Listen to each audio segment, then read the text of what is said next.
Testing 1 2 1 2.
Testing 1 2. Test. Can everyone hear?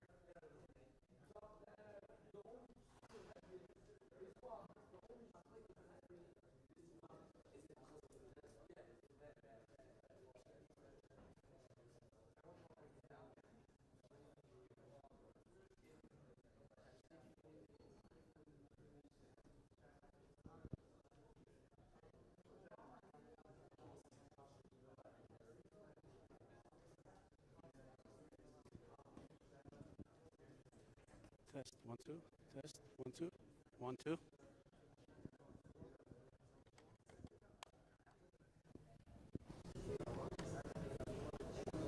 Test 1 2 1 2.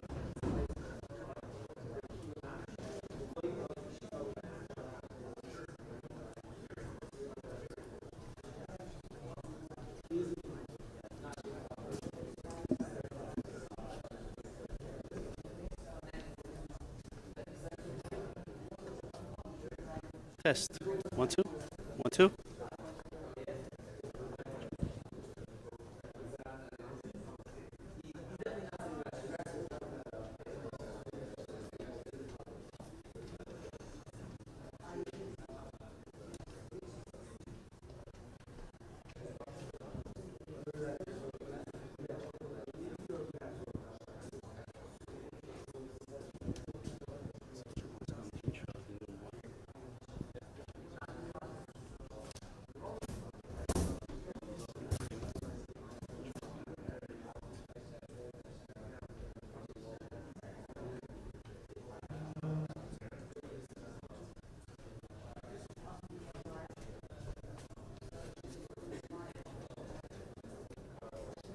Testing 1 2 1 2.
Levels there. 1 1.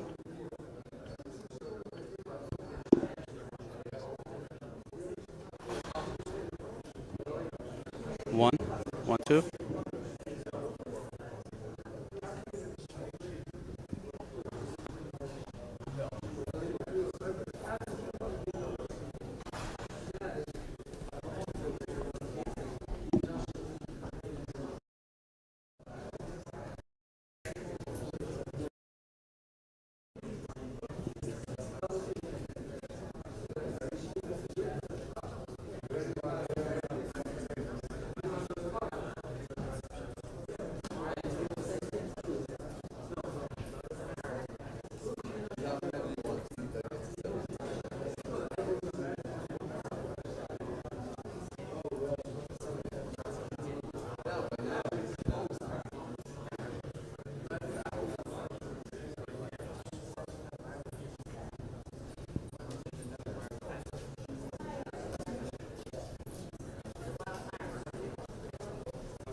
Test 1 2. Test test.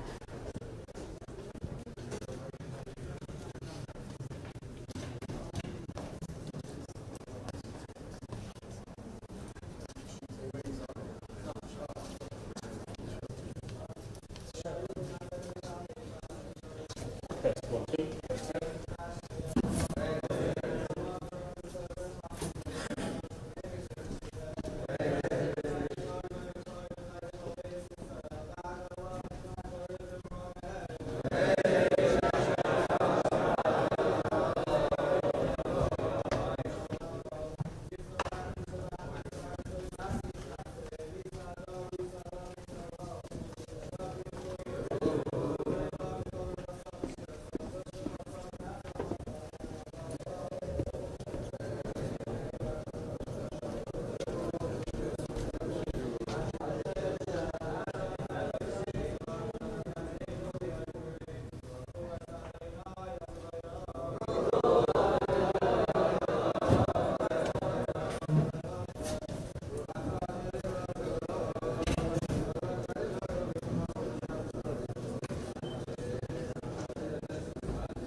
Test 1 2.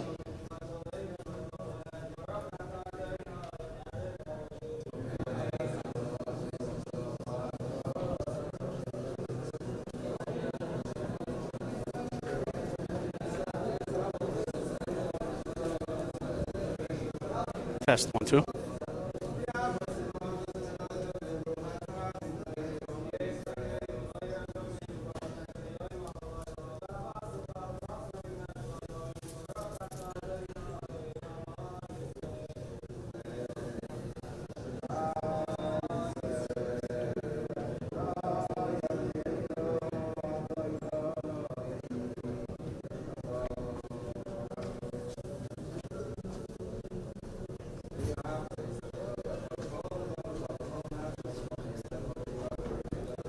Test 1 2.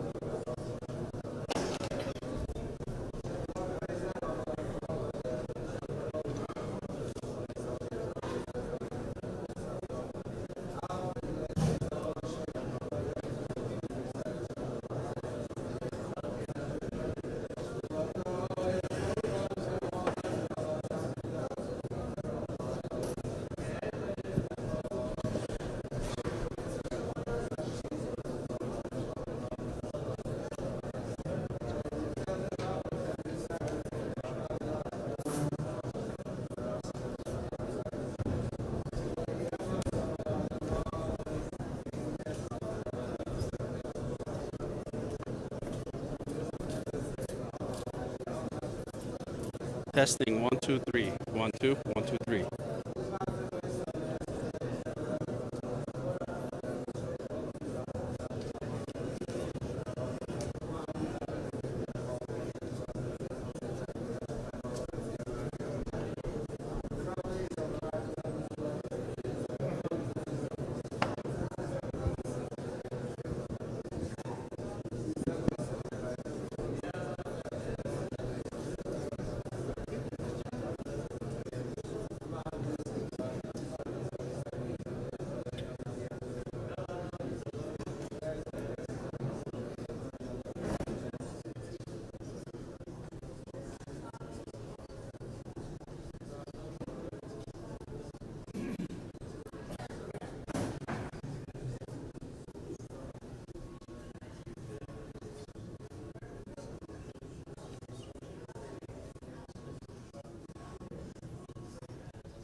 Testing 1 2 3.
Hespedim are experienced who was, as we discussed at length tonight, and Hespedim are supposed to be Ahavas Eidos, one of the menschwas, and the wall of this very base measures is certainly the most fitting place to have a Hesped.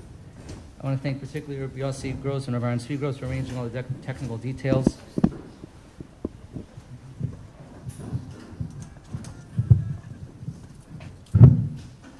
I also want to thank a few people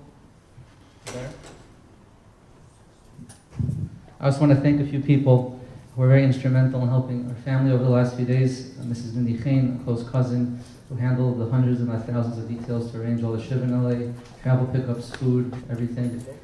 You've been nice in the Pasad like this should be a schus or shlema for your mother, my shver's dear aunt, Yvidvar Bas Rivka, Rabbi Mrs. Gartner, Mrs. Friedman, Mrs. Gonisman, Mrs. Saltz, Malkiel Graydon, and Ms. Askin, and I'm sure there are many others who I missed or probably don't know about. Thank you all for everything, and we shall only share simchas moving forward. Lastly, there are many Talmidim of my shver here tonight who are both here and also watching remotely. We've been hearing so many stories of how my shver touched so many people, Talmidim, Balabatim, and just so many others we came into contact with. As you saw, many of you came to the Shiva house. It was very, very busy, and that was tremendously heartwarming to see. At the same time, a lot of the detailed stories get forgotten. People don't remember what happened. We have an email address that we set up, Dovid Gruman memories@gmail.com. It would be a tremendous nachama for the family if anyone has stories to share, even if you said them already in the Beis Havel, to send an email with the stories, and this way they'd be able to be viewed and absorbed in a little bit later on when there's more time to think about these things. There will be a minyan from Erev tonight at the Beis Havel after the Hespedim. Also, the Shiva, there was some confusion about it, is going to be over tomorrow morning after Shabbos. That's when they get up from Shiva. Shiva, 8 o'clock Shabbos. I'd like to ask the Shiva Dollar or Leo's Gross.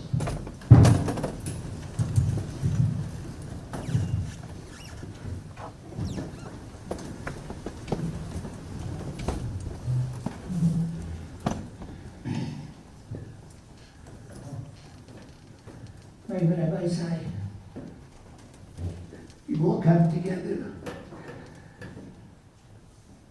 to say Divrei Hesped, Divrei Zikaron, Divrei Seiris, and the Nifta, and Dovid ben Pinchas, Zecher Tzadik, and Kodesh Lebracha, Shalach Le'elamai. You look out into the Tzibur, you see that we have coming here tonight for the Hesped, people from every different chelik of the Tzibur, Rabbonim, Balabatim, Malamdim, Rabbi Tzitayra, every chelik of the community is here tonight to hear Divrei Zikaron on the Choshev Nifta, to hear Divrei Zikaron. What it brings into mind is the fact that obviously, in a so clear, and something that we all knew, the tremendous hashpah that he had on the whole city, on every chelik of the city. And not only that, the hiskarvus, the notkat that he felt to the people of the city, and the mention in the Kehillah, the people in the community felt to him also. And I would assume that the reason for this was because always, his kavanah in everything that he did was all the Shem Shemayim. Akol laharbes kloit Shemayim. If he saw an opportunity to be able to mechazik somebody, to be meisif with somebody near Shemayim, to help out other people. This was a heritage. This is something that he always was Isaac in.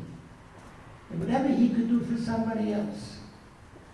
I think that the fact that we have tonight such a tzibur coming together testifies to the fact that this is the nifta that we're talking about, the chashivas of this person.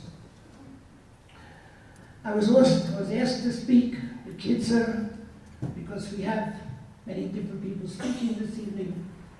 So I just want to talk about one prat, and that is the hashpah that he had on the Talmidim as a Rebbe here for over 30 years.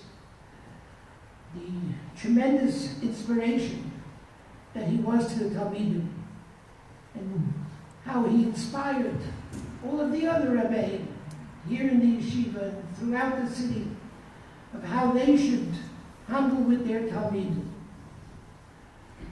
The Gemara in Mar'it Koden, the Gemara says, Eliyahu HaNavi, Halach b'Shamayim. It was this man where Eliyahu HaNavi left the Oretz. And Elisha, his Talmud, comes and he screams. And he says, Avi, Rechav Yisrael v'Farashim. Eliyahu was not his father. Eliyahu was his Rebbe. And yet when you saw Eliyahu leaving the Oretz, going up to Shemayim, so he says the Lashon Avi, he calls him Avi. L'Yayid, he says Avi, Avi twice. And the Mepharshim talk about this. What is it? Why did he not say Rabbi? Why did he say Avi? Well, L'Yayid, he said it, so they say, why did he have to say it twice? What was he being around us? Interessant, the Lashon of the Targum is, when he said Avi, he meant Rabbi. He meant to say Rabbi twice. As my Rebbe, he's my Rebbe, and Nochabol, he's my Rebbe. Why did he have to repeat it? So I saw a pshat, interessant pshat. A Rebbe is a person who comes and he learns with his Talmidim. But there's a Mola Rebbe that not only learns with his Talmidim, but has a very special kesher with his Talmidim. The kind of a kesher that normally you would find by a father together with his son. The father with his son has a gewisse Nonkeit. The father has a gefühl for his son. No matter what the son is doing, but he's his son, and he feels for him. He has that Nonkeit to his son. And the old Taka was the Rebbe. But when he taught with his Talmidim, so he taught in the Talmidim with a tremendous Nonkeit, with a tremendous Ava, with a tremendous gefühl. When he gave over the Divrei Torah, so he gave over the Divrei Torah with this gefühl that he had in the Ava Satira, in the Ava of the Talmidim, to each and every one of the Talmidim. He used to talk about and how the Talmidim used to say. He would look around as he was saying the shir to all of the Talmidim to see the response, to see if he's getting a smile out of the faces of the Talmidim. They're chapping the guard, they're getting the pshat. And that was his oifin of how he learned with the Talmidim. Gelernt, so die Rebbe, aber gelernt euch das wie a Tate. Giving over to the Talmidim, this Abbas HaTorah. And why did he have to repeat it twice?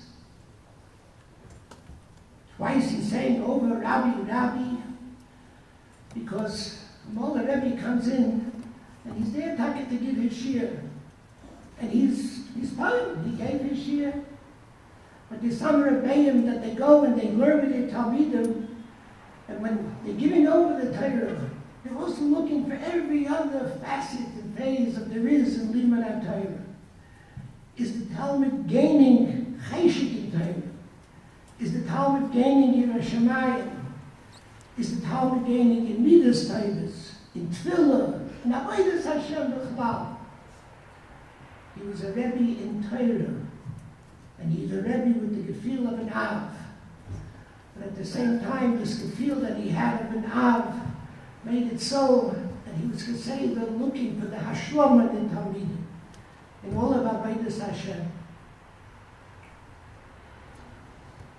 Now, the Ilm is bekannt that when the Gemara brings down this Lashon of Avi, Avi, so the Gemara says, the Gemara talks, the Gemara says, Avi, Imi. There the Gemara is Meisiv. Tata mit Amama. What's maintenance? What is the Gemara being Meisiv? I saw a talk of the Panovich Rosh Yeshiva. He says, the Veistach, a mama has a feel that even sometimes the father doesn't have. The mother is always looking at the child. The mother's margish. If the child has simchas achayim, what we would call if he's in a good mood, if he's happy, if he's encouraged, does he feel like this? I can feel that he has to taka, feels good about himself. And the Maisa, one of the milas of all of these things is that when a Talmud taka, when a bacha, when a child has a simchas achayim, so that adds to his cheshik, maybe makes it so that he's looking to succeed in his avodas Hashem, looking to succeed, it gives him a ruach that he should be able to play with avodas Hashem. This is the type of a Rebbe that he was. The erste Rabbi is Avi, the Milos von an Av, as in Ruchnius and Torah, he should be Mashpia. Und der zweite Rabbi, zweite Avi, is Imi, as I be a mama. That the Talmud had to do, the Talmud, every single Talmud that he has, should feel encouraged, should feel happy. And Rabbi said, this is something that we saw with all of his Talmidim, Kiseda. Not only was he concerned about the Talmud steiging in learning and steiging in Yerushalayim, but also steiging in the feel that he has about himself. He should feel good about himself, what he's doing, and should be happy with himself. In everything that he's doing, in his learning, his attitude should be a very, very positive attitude. Maisa that, I don't want to get into this Maisa, but going back a couple of years ago, there was never a bacher in the yeshiva that was very, very not well. I was going through different procedures. He used to come over and he was in the share. He used to tell me over, he says, the only happy time that he has in his day is hearing this year from Rabbi Gruman. It lifted him up. It made it so that he was able to, and there's more to this story. And we married him. The Maisa, this is the type of a Rebbe that he was. Always had the interest of the Talmidim in every single facet of the Talmud. Rabbi Say, the Pasuk says that Onematem Hashem Alekeichem Leiseskaidu Leisesidu Korcha B'neinechem L'meis Onematem Hashem Alekeichem. Was meint das Onematem Hashem Alekeichem? So the Ibn Ezra says Pshat, the Rambam brings down the Pshat to the Ibn Ezra. Hey du Sha'atem Vonim LaHashem U'ayev Eschem Yesem in Ha'avu D'noi. And the Pasuk is telling us about the Ava that HaKadosh Baruch Hu has for every person in Klal Yisrael. So the Ibn Ezra is Marach.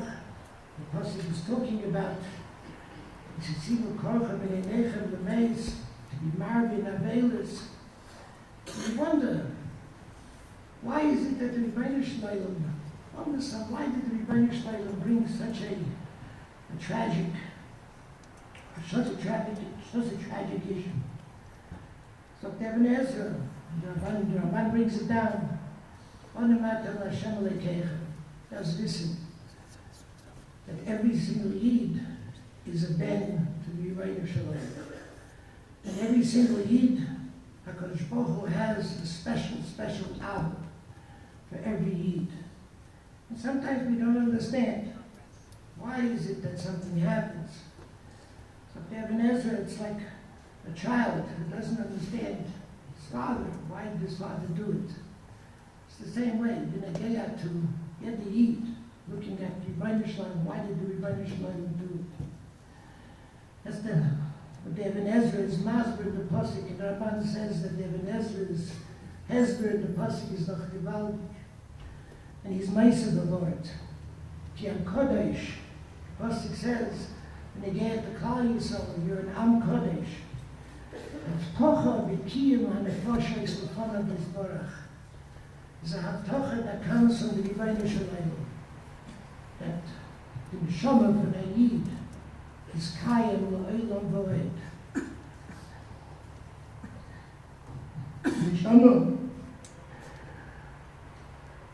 Neshama Dovid Gruman zatzal Tzadik v'kodesh l'brocha. Halach lo ha'olamai. There's no question about it, that this neshama, all that he did, what he did for his Talmidim, what he did for the ruach of the shtot, there's no question about it, that he's Karav LaKodesh Baruch Hu, by the Kisi HaKavod, and mispalel that he should be a Meilitz Yesha, each and every one of us, Meilitz Yesha, the ganze Tzibur, all of his Talmidim, with mispalel moch Hashem dimam v'yalk upon him b'nei maram.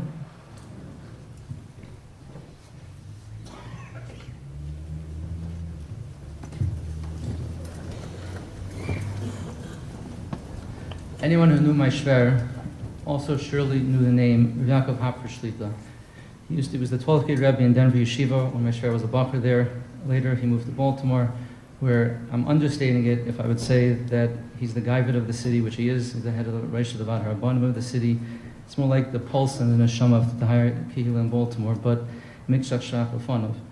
My shver lived his entire life following the Das Torah of his Rebbe, mamish to the T, every single thing, every shayla he had, he followed whatever Rabbi Happer would say. One of my shver's last requests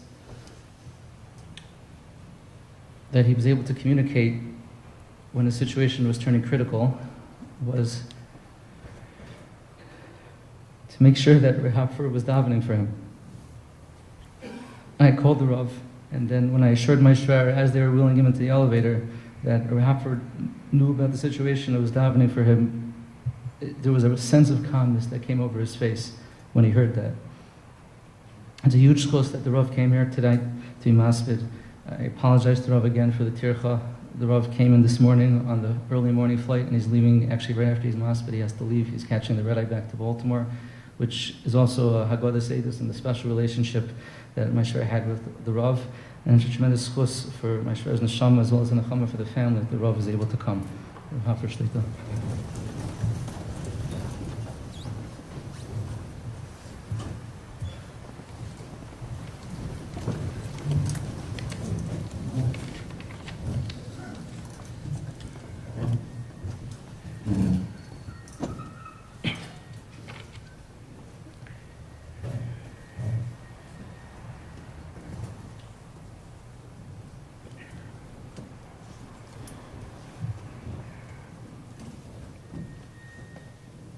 Nifter was very dear to me.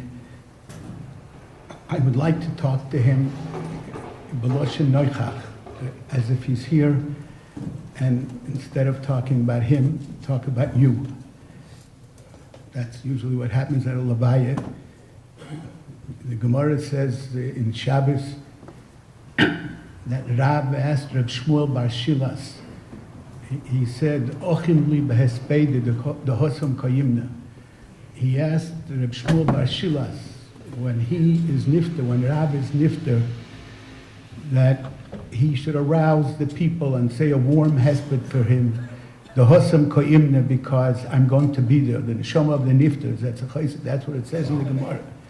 When there's a hesped that said l'chvoidai, and it's Haggadah Seidus as was said. Hosam Koimna, he's there. The neshama of the nifter is there. That's what it says in the Gemara.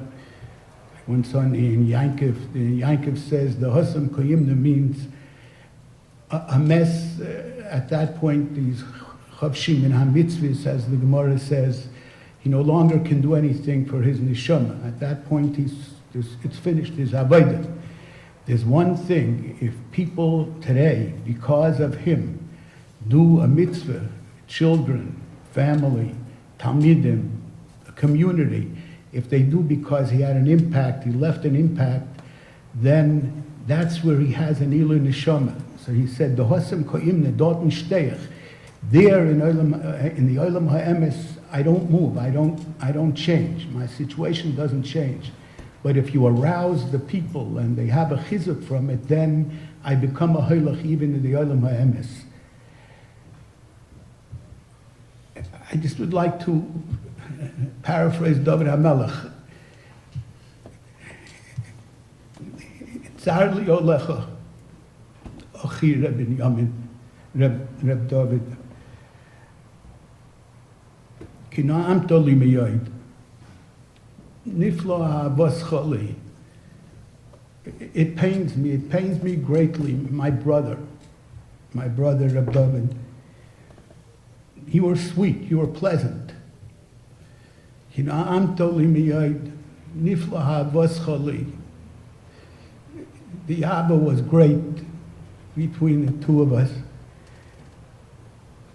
It's true, as was said, that at first I was a Rebbe and he was a Talmud. He was a young Talmud,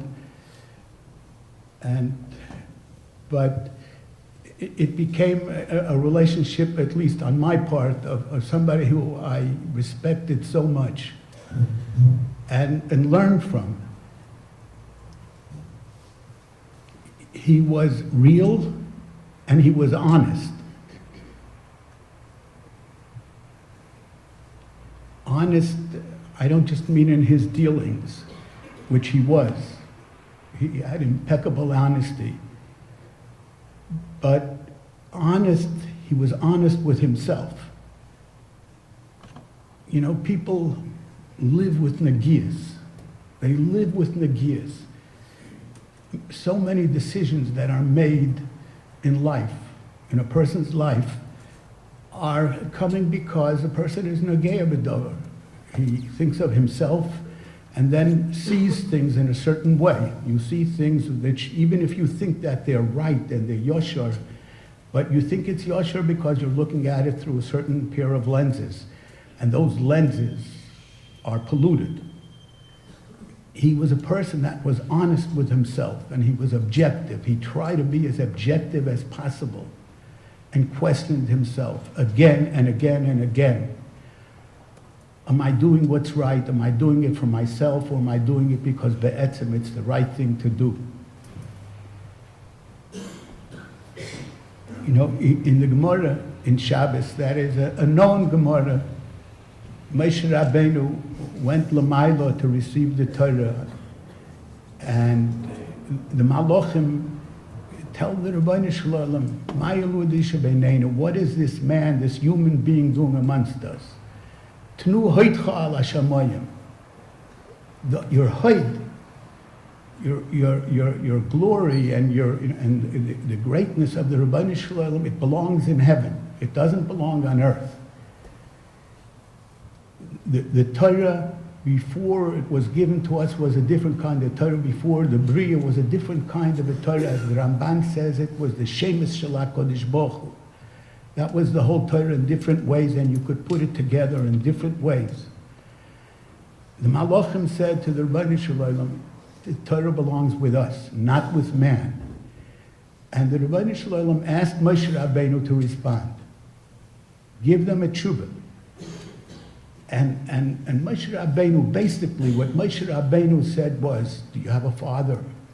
Do you have a father and a mother where there's a kibbut Abbaim? Do you eat? You know, all of the things that are physical. You don't have a physical life, Malachim. We do. The Torah is appropriate for us. What was the dusiyah? What was this argument between the two? And the Rebbeinu Shalom gave it to us. We were menatzeach. The Rebbeinu Shalom wanted us to have the Torah, not the Malachim.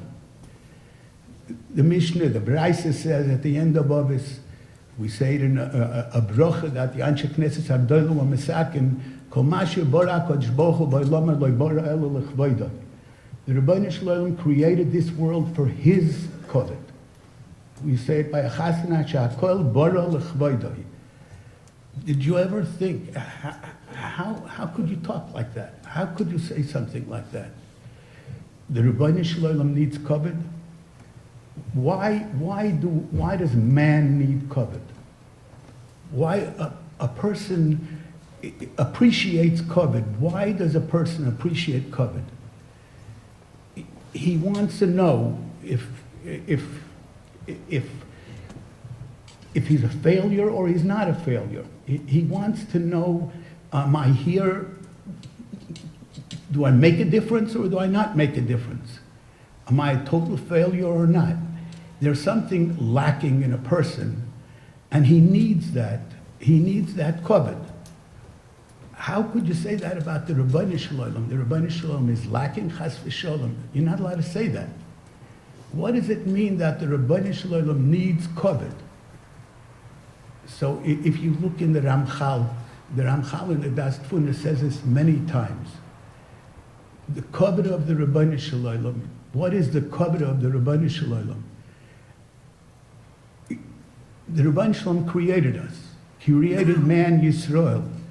Why did he create us? He wanted to give us the ultimate of Atova. He wanted to give us the ultimate Lehenes Miziv Shchinosai. He created man Yisrael in order to give us the ultimate, which is kirva to the Rebbeinu Shalom and the Yolam HaEmes. But man has to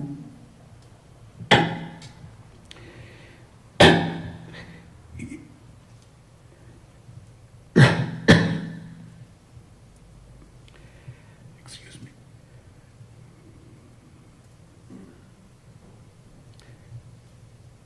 There's an avodah. It doesn't come by itself. Otherwise, it would be nama de kisufa. Man has to do something in this world. He has free choice. He has a yetzer tov and a yetzer hara, and he has to work and he has to do something to therefore achieve that. That is what the Rebbeinu Shalom wants. The Rebbeinu Shalom wants. Thank you.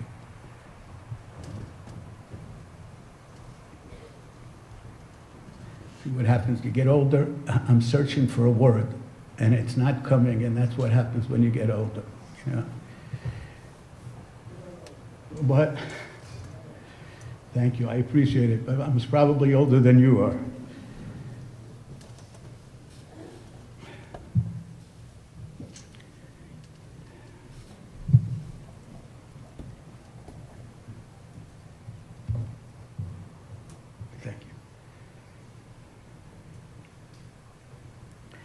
So,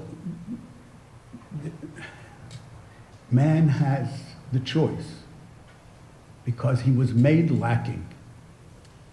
Every person was made lacking. We're not mushlomim. We're not perfect. We're far, far from perfect. Everybody. There's no person that's perfect, and you could never be perfect. Only the Rebbeinu Shalom is perfect.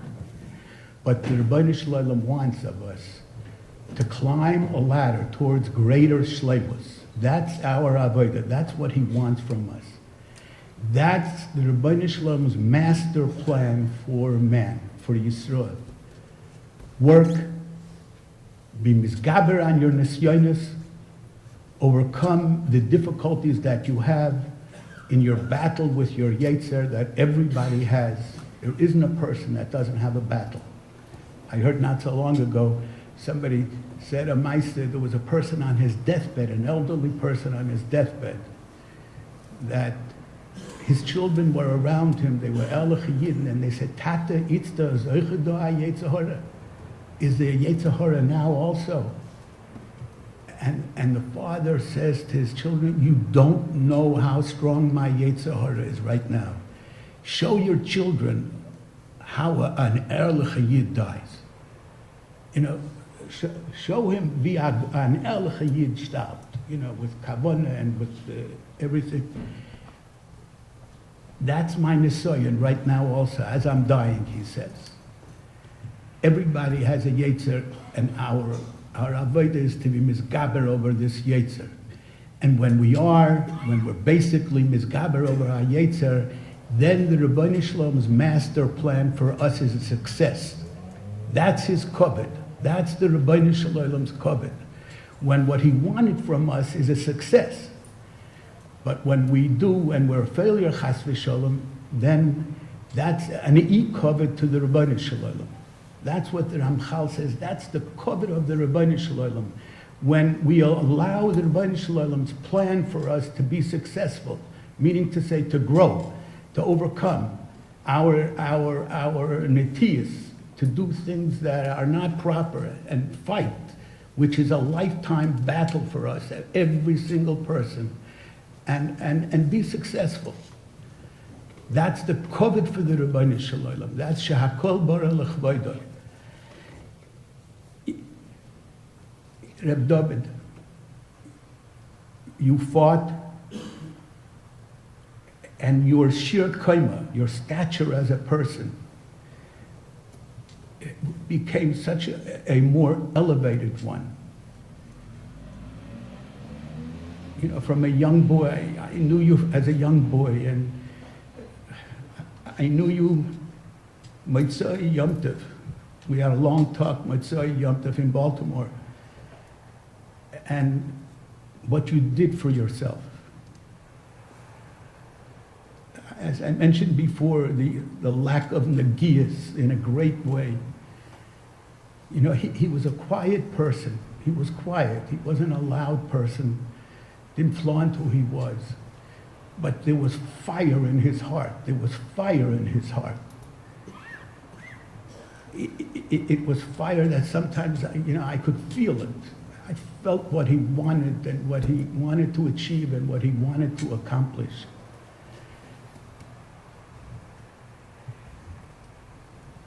That fire, what was that fire? To serve his master, to serve the Ribbon Koloi Lomin. Both, be it Ben Odom Lamokim and Ben Odom Lachaveroi, you know, to struggle and to toil in Torah. We all, you know, there's atzlus, there's laziness in everybody, and to struggle through a sugya and to toil through a sugya. And as a Rebbe, you know, he taught younger boys he could get away with a lot. He didn't have to toil through a sugya and try to know it as best as he's able to know it. He could have easily just taught it the way the Bochum know it. But that wasn't what he wanted. That's not what he wanted. He toiled, he struggled, and he toiled through a sugya. He learned in the afternoon. He had Rav Nachum Sauer was just telling me that he learned for the last 8 years together, struggled through sugyas. Tefillah played a great role in his life. You didn't see it outwardly, you know, but there was fire. There was fire in his heart when it came to his avodah. And when it comes to issues of Ben Odom L'Chaveroi, you know, we have a feeling sometimes that when it comes to Ben Odom L'Chaveroi, there are two parts to Yahadus. There is to be somebody who's close to the Rebbeinu Shalom, Ben Odom L'Amokim, and then there's something else to be nice and to be sensitive and understanding of people. That has nothing to do with Yahadus. It's such a mistake in Hashkafas, in our whole understanding of what Yadus is about. What the Rebbeinu Shalom wants is for a person to be getlich, to be godlike, a godly person. A godly person means a spiritual person, a ruchniisnika person, a person who's doimet to the Rebbeinu Shalom. If the Rebbeinu Shalom is a rachamon, then if you want to be and you want to have kirva to the Rebbeinu Shalom, then you have to be like the Rebbeinu Shalom. You have to try as best as possible to be similar and follow in what the Rebbeinu Shalom does in our smaller way, follow the Rebbeinu Shalom's ways. Then a person is getlich, then he's godlike. That's what a person is like. That's what a person is. That's the same avodah ben Odom lamokim and ben Odom lachavero. It's the same avodah. You know, we put on tzitzis. Those who put on a talis godel, we put on tzitzis, a beged, and we make a brochel his atef betzitzis. And it was something I struggled with. I never knew I couldn't understand that lashon. You know, atifa means that the Torah brings down from the goinim. That atifa means atifa from Gemara Mayat Cotton. There's atifas yishmaelim. You have to cover your head like a kafir, the way the Arabs wear. That you have to make an atifas yishmaelim. A person is not mechuyev when you mekayim mitzvahs tzitzis, you don't have to make atifa to be mekayim mitzvahs tzitzis. Everybody wears a talis cotton. You don't make an atifa. You don't have to do that in order to be mekayim a mitzvah. So why were the Anshe Knesses Hagdoila were mesakin a loshen lehisatif, and therefore you make an atifa? Why do you do that? Why make that, use that nusach and that loshen of lehisatif b'tzitzis? It always bothered me, this question. Until I saw in the Kadmonim, I saw it in the Ksaba Kabbalah also, lehisatif means to cover yourself, to cover your head. But it also means, as we say, tefillah la'ani ki ya'atov, lifnei Hashem ki yishbach sichai, b'hisatef olai ruchi. When my neshama is not haughty, but it's the opposite of that. Tzitzis, the purpose of tzitzis. Why do we? The Gemara says in Menachos, what are they meant to be? The tzitzis that we wear. It's a sign of avdus. It's the sign of servitude. An eved, in the Gemara in Shabbos, you find on their begodim there was a chaysem, it was ingrained in the beged itself that this man is an eved. Just like you see a lot of people wear a jacket and they have some kind of an inscription, a sports team or whatever it is, they have, an eved had his siman of avdus. The Gemara in Menachos says that the reason that we go with these tzitzis, they're not be'etzem atachshit, but it's to remind us. It's to remind us that we're abodim. But what does an eved mean? An eved means somebody who's here because he desires to serve his master. B'hisatef olai ruchi. And that's the way he was. That's the way you were, Reb Dovid. The Rebbeinu Shalom benched you. You became a Talmid Chochem. A Talmid Chochem. And in Ish HaMayla, a person of great stature. You had a reputation. You had a wonderful wife, a bas gedolim, and together you produced something magnificent. But you were the same simple, plain person as you were when you were a 17-year-old boy. You didn't think about yourself. B'hisatef olai ruchi. Ba'ato yodato nesibosi.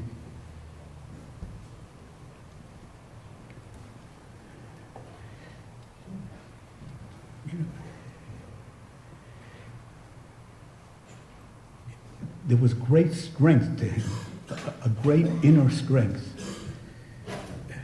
If you'll be Michael me, the Grumans are strong people. Reb Pinchas was a strong person, a strong Russian. If you know Russians, that's the way he was. I'm talking about in a good way.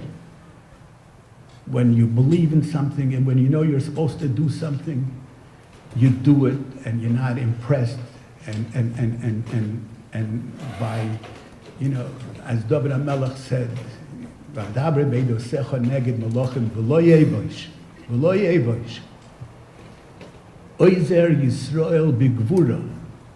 there was that inner strength, but together with the gvura, and he had an inner strength. If there was something that he felt that his family shouldn't do it, he was a rock. or Talmidim, he was a rock. But it came together with Eiter Yisrael b'Sephora. He was gentle. That same strength, that enormous inner strength, there was a gentleness and there was a sensitivity. And not roughness and not toughness. That's the mizuk, the synthesis of the two.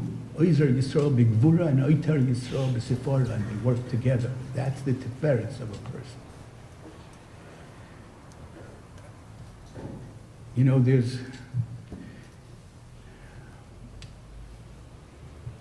in the Gemara in Saita, it says that the Torah is Tchilosa Gemilas Chasadim, the Sefer Gemilas Chasadim. The beginning of the Torah starts with Gemilas Chasadim, and it ends with Gemilas Chasadim. Where does it start with Gemilas Chasadim? Vayas Hashem l'Odam l'Yishtechos Nasor v'Yalbishim. That we just read in last week's Parsha, that the Rebbeinu Shalom made Kos Nasor. He made clothes of Pishton or Tzemer, Machlekes Gemara, but he made clothes for them. V'Yalbishim. It was a chesed. That's the first chesed in the Torah. Bereshis bara Elokim, the Rebbeinu Shalom created a world and he created man, and there's no greater chesed than giving man an opportunity to be nenem izif shchinosai. Was for a greater chesed can sein wie dem? Can you tell me a bigger chesed? The Kosnas Or, that's the first chesed in the Torah. Chasadim are not so difficult to do. Chasadim are true chasadim when it costs you. You know, excuse my language, the Boy Scouts, you know, learn in the Boy Scouts to cross an old lady, you know, when you're 8 years old already. You can do that. It's not difficult to do. But when it's at your expense, you think about somebody else and you try to help somebody else, and you're sensitive to somebody else's feelings, and it's because although it's at your expense, that's the emes of chesed. That's a person who's kind, who thinks about somebody else. Try to picture. Adam and Chava didn't need kos nasor. They had alei tena. They covered themselves. They covered themselves on their own. Why did the Rebbeinu Shalom make kos nasor for them? Why did he make these clothes, special clothes? In Chet, the greatest disloyalty that they did, but the Rebbeinu Shalom says, you're there, let me tell you, you have a heilige neshama, you have a neshama. Your body is choshev because it houses a neshama, and it has a purpose. That's its purpose. And it's choshev. Your body is choshev because it houses the neshama, that you have a neshama, that's a neshama elyoina bifrat, a ben and a bas Yisrael that's infused with a neshama kadosh, that's a chelik l'kami mal. That's what your body, even in chet, that's what your body encompasses. That's what it is. So it's at the Rebbeinu Shalom's cheshbon. Man is disloyal, and they need clothes. Otherwise, they wouldn't have need clothes. But yes, the Rebbeinu Shalom wants to teach them, even in chet, listen to the chesed that he does. And it's the same thing with Moshe Rabbeinu's Petira. Moshe Rabbeinu is dead because Adam Arishin was chayte, and the Rebbeinu Shalom has to bury him. That's like a pachin ponim to the Rebbeinu Shalom, that is chet and disloyalty to the Rebbeinu Shalom. And the Rebbeinu Shalom takes him and takes him in his hands, as the Gemara says, Kaviyochel, and buries Moshe Rabbeinu. That's a chesed when it's at a difficulty, when it's difficult, when it costs you something. I say it only, you know, you had a home, a small home. You know, there are people that have big mansions, and they have big mansions, but they don't have room for somebody else. And the people that have small homes, and the house is as open and as big as can be. It's an ulam. And that's what his home was. A home for umlolim, umare nefesh, people who needed a place, regardless of who they were. There was always place, and there was always a meal, and it was at his expense, at his Eshes Chayil's expense. There's a lack of privacy. The children, were raised like that. Not simple. There's a lo pashut. It's not simple, but he worked on them. He worked on them. We're here to help. We're here to think about other people, and he had that Yerusha from his father and mother. That's something that he saw in his father and mother's home, and it became his home, and it was done in such a beautiful way, that Hachdosas Ochim and that Gemilas Chasodim, that's the Rebbeinu Shalom's way. That's the ultimate of Chesed. And as was said by the Rosh Yeshiva,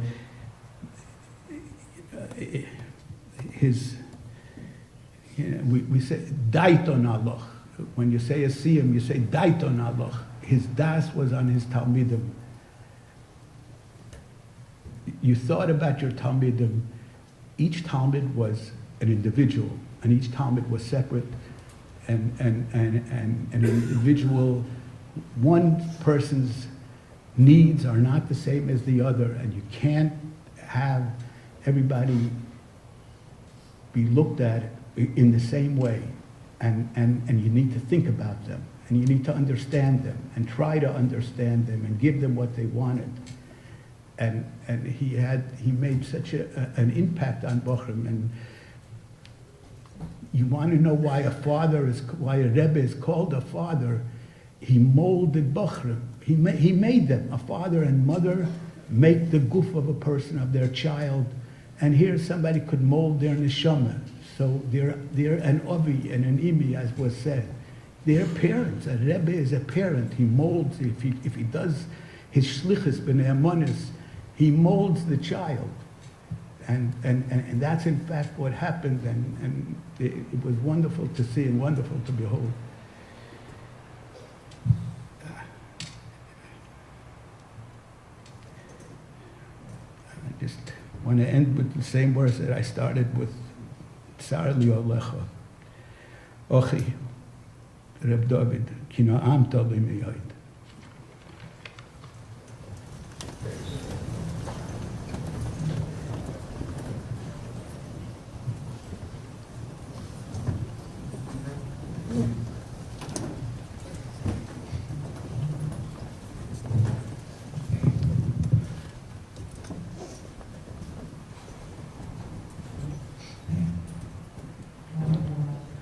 Rabbi Yitzchak Altuski, besides being a Ram in the yeshiva together with my Shver Zichrono Livracha, also one of his best friends, so much so that when the Basura happened on Motzei Shabbos, he dropped everything, including a house full of his mishpacha, and came to Lakewood for the Levaya and for the second days, just dropped it on the fly. Since then, both him and his Rebbitzin have been an incredible help for the mishpacha, and we're tremendously makar tov, and it's a schus to ask Rabbi Altuski to say some Divrei Hesped.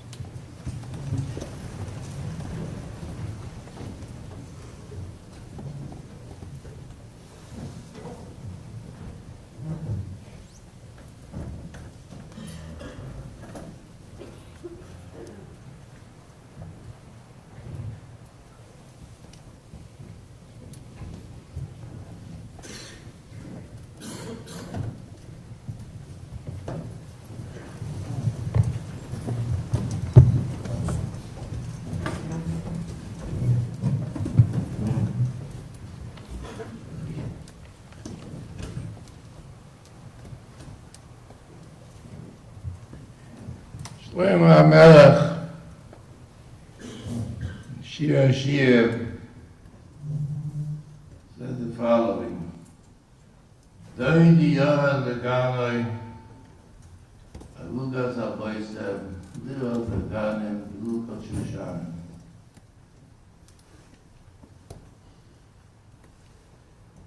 One, cry out, as I've been doing for the last few days, and would say, Kaviyochel, what did you just do? What happened? What happened? We talked almost on a daily basis. Spoke before Yaakov, before he left, from Shema Bekach. The last time I saw, we didn't actually speak. He was in the Kail, the Mincha. I waved him goodbye. He asked me to do a favor. The favor wasn't necessary. Last time I saw a Chava that I've interacted with almost on a daily basis for almost 30 years.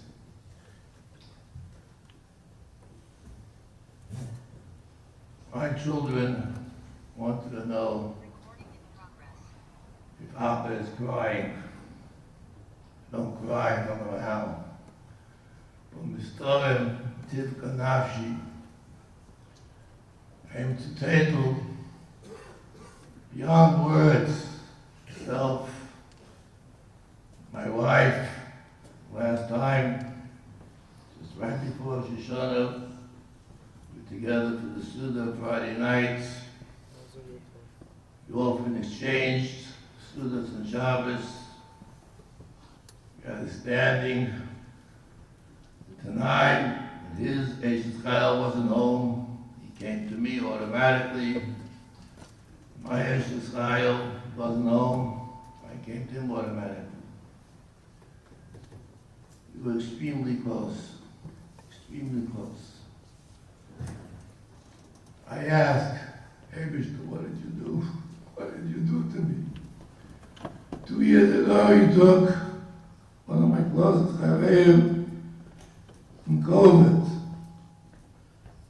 Now you took my closest father suddenly. You left, saw him on the desk, his hat, his weekday hat. He never came back. Dovid never came back. I danced in the Torah, as Adam mentioned, went to the Raya. I doesn't want to mention it, but I will mention it. I didn't want to go. I wasn't up to it physically or emotionally, but she insisted. Couldn't get back, obviously. Left the house. The children, Baruch Hashem, going up. Dancing with Torah.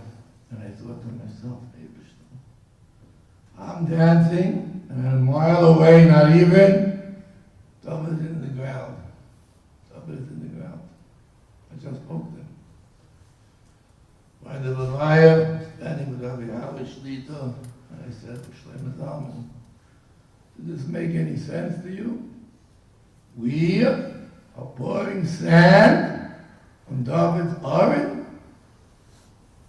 Does it make any sense? Eibishter, to us was too getan. What did you do to us? The answer, Eibishter answers in this passage. Doid yad leganoi. Alugas haboisem. Eibishter came down to this world. The Yemei Simcha. He said, I need a special kind of a flower, a beautiful rose. I needed to add my collection, Gan Eden. I need a special diamond, pure. Baruch who found it. Abishah is telling us, why? Why are you asking? Why are you crying? I found it. I found the rose I was looking for. And I added this flower, this beautiful flower, to my collection of tzaddikim in Gan Eden. Father was going to miss him. Started to be Pishir the other day. Not that we're learning the same Masechta right now. I'm preparing Shir, David, is in the ground. Can't be. But it is. Because Doidi Lagana, close to the Ebershtik of old, came looking, and he found the best that he could find. My father, our colleague, our Rabbi, Dovid ben Pinchas. There's no way that I can encapsulate 30 odd years of daily interaction, even 30 hours, let alone in 15 minutes. There's no way. Dovid himself, the Rav mentioned is here. The Gemara says, B'Shem Rav. Dovid knows better than anybody else that Tzvei Shalatim Zel Kavoidai. How do I know Dovid is masking and a pusher? Because when I went to have Yontif, speak to the family about the venue, his Eishes Chayil says, David would want Hespedim in Yeshiva Gedolah. Nobody knows your husband like the wife. David always reciprocated. If his Chayil said, let's keep it short, so there's time for the children to speak, then David standing here. Zechreinu Levracha, Nifta, Shabbos Chalmoi Tzukis. Morning, Klal Yisrael begins to read from Sefer Koheles. Koheles begins the word Havel Habolim on Koheles Hatolov. Be more time, there isn't. She's Malbir at the 7th time, Havel Habolim, connected to 7 days of gracious. And Shlomo Melech is saying, Havel Habolim. Don't touch it, Havel Habolim, now it's done. Pam Shabbat Kach. Havel. Havel Habolim. Chas v'sholem, to say on HaKadosh Baruch Hu's Bria, talked about in this week's Pasha, Havel Habolim, they touch it nowadays with model Islam. Vanity of vanities, borders on apikosis. The image that made a Bria for a Tachlis doesn't mean Havel Habolim, Nashkeit, model Islam. Ramban teaches the Lashon Havel Habolim, the Lashon Havel Piyam. Cold weather, person breathe, see the breath. It's real, it's there, as mamoshes. How long does it last? Seconds, that's gone. The world on my side is not a world of Nashkeit, Achmon, Islam. It's a serious world. And how long is it going to last? Mesh Lasenim Shivim Shana. And if it's not in the 63 years, it's all the same. At the end of the day, person was sent here to accomplish, as we'll discuss if we have a moment. How long does it last? It lasts as long as your breath lasts in a cold winter day. How long it lasts. That's Havel Habolim. Oh my God. It's not going to last. It's bleeding. It's bleeding. The world on my side is a serious world. If you need any riots, that's a serious world. You have it right now. This is a serious world.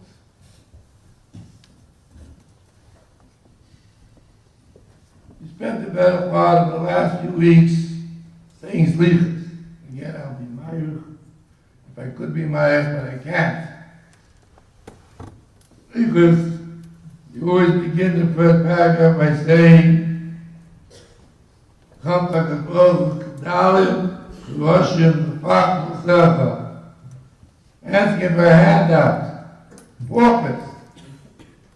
Then later, the Baron asked the mission of Baron, the whole list of Chaton, Shamnu, Bukavnu, Kozalnu, Dibanu, Doifi, Rishoyim, Toishim. That's who we are. When we come, we say, oh, can we have a handout? You're a Pesheya, you're a Rosh Hashanah. You start out by saying, Kedalim, Russian. So Hashem asked the question, Hashem says, every person was sent, you said before, for a tafkid in this world. Every person sitting in this room, and every person in this world has a particular tafkid. That's a tafkid. The biggest crime is to come back after 63 years, after 70 years, after 80 years, after 90 years, and say, Kedalim Kulashin. I didn't do any Averis, but I didn't accomplish anything. Kedalim Kulashin says Hashem is fucking guess Aveir of them. You came back with empty hands, that's the biggest head. That's the biggest head. Yeah, would be Meyer, feels dealer, you see it many times over. Person has a tafkid, has to come back and answer, Osisi Shlukusi. Dovid was a tremendous bucky, safe from Mesil Zusharim, all the Talmidim know that he knew Pash Chalokim, Baal Peh Mamish. No, I should say, because maybe Yehuda will say it, and I don't have the time. But there's a nice little that maybe the details, once they were traveling to Tveria, or the van, going to down by the Kever Ramchal. Somebody mentioned the shot, you don't have a sefer, the seals for shot, you can learn a little bit before you go daven. But Ramchal's Kever, Yehuda said, father won't volunteer, but you ask him. He knows God Chalokim Baal Peh Mamish Mila B'Mila. They asked him. And he started out, we all know the beginning, he went through the entire parak. And we know how the parak begins. Yisrael Chasidus, Shoy Shalboida Timimo, she's a Barev, Yisam, Yisrael Adam, Machavasa Balama. David knew it quite well. Dovid, I can't say the words. Dovid, I can't say it. Dovid not only taught Mesil Zusharim, not only knew it by heart, he was a walking Mesil Zusharim. And as some of the speakers mentioned earlier, you can't fool Talmidim. You can fool a lot of people, but not Talmidim. Talmidim saw a dogma of a walking Mesil Zusharim. I know, again, we'll have to wait for another time, countless stories. We not only quoted passages of Mesil Zusharim, but he lived it. On sometimes the most difficult circumstances, I can live up to it. He quoted it, and he lived it. It was a walking Mesil Zusharim. And Talmidim recognized that. That's why we said earlier, for me to gravitate to him. When the Baruch had an issue, he knew the soft heart in yeshiva was up Dovid. Someone would lend him an ear. He wasn't so busy. But no, he was busy. Give him time. And he was minded a lot of Talmidim, Al-Tilam, to put them back on their feet. It's well known. It's known by the Talmidim. It's known by his colleagues. It's known by Ananhola. You all recognize the tremendous credit. You know why? Because he was real. He wasn't fake. He lived and breathed Muslim. It was about Muslim.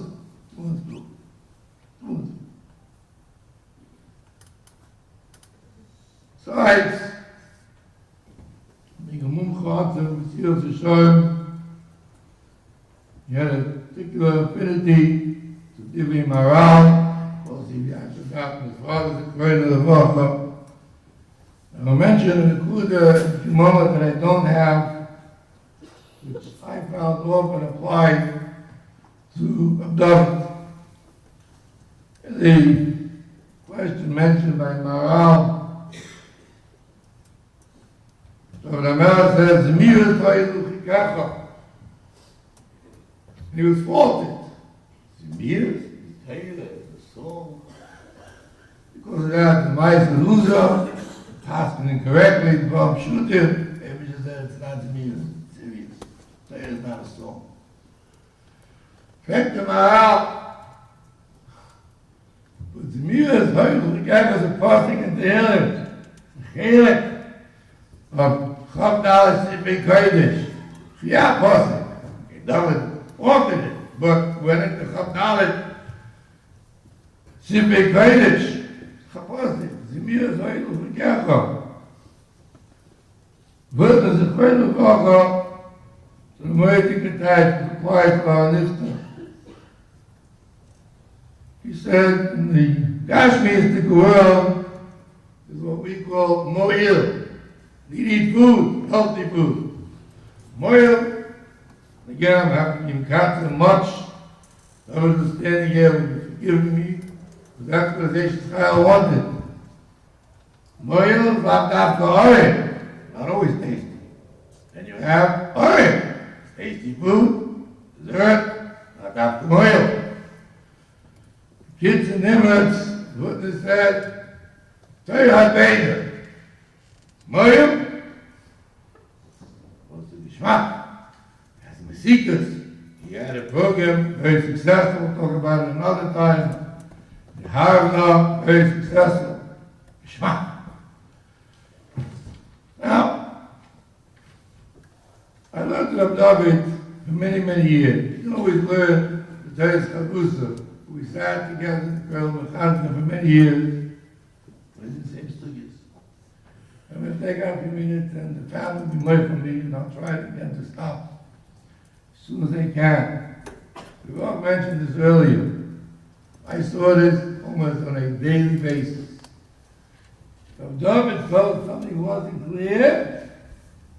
He came back to me again and again and again. Until it was blocked. The block wasn't blocked, it was not happy. It was empty. The years before I started Dovid Gruman and to go to sleep a little bit later, I would get a call 1 at night saying that it's not blocked. He always said, over mice, I can't anymore. But he shred, called him up once, afraid of the Barker. Baltimore was already 1 o'clock in the morning, you already had a heart condition, do you have a particular safer? I have to say, is it mine? It's not mine. Can you quote it to me? He always said over the mice. I would get a call, 1 o'clock at night. Yitzhak, it's not law. I can't say it. I don't have those compunctions. Not law, I say it anyway. He would not say it the next morning. He wouldn't say it. Because Torah is serious. Torah is honest. If you don't understand it yourself, you can't say it. One side. The Torah, like the Buddha says, has the secrets as well.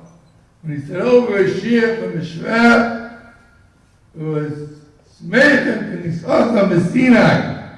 That's what it was. He said over what? It was a tremendous book in Drush.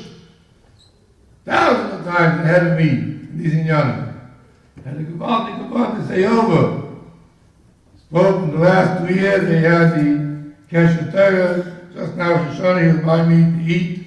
Before Shoshana, he told me speaking 4 or 5 times. He had a vote. He was lifting, he was feilach. Zemir is Zoylu V'Kecha. You have to know when, you know where, like the witness says. But he might be custom with a time on him. You have to know where exactly the Tchum is here, where the Tchum is there. But he had a vote. Don't mention, I'm not going to go into it anymore, there's no time. It's a tremendous favor in the tefillah. I sat next to him many years in the old building. It's well known. Dovid was a machbid, Shem Hashem, always to have him kavanah. A simple parak like he kavoid could take him for localism over 5 minutes. All I could do in 30 seconds. From him I learned by the Vilnas that has a shameless on top. I couldn't do what he did. Every 5 minutes, every 2 minutes to stop. He kavoid, Hashem, stop. I can't, I got a headache. But he did it. I bought this in the Vilna and made life easier. Well, we'll leave that. Another time isn't enough time.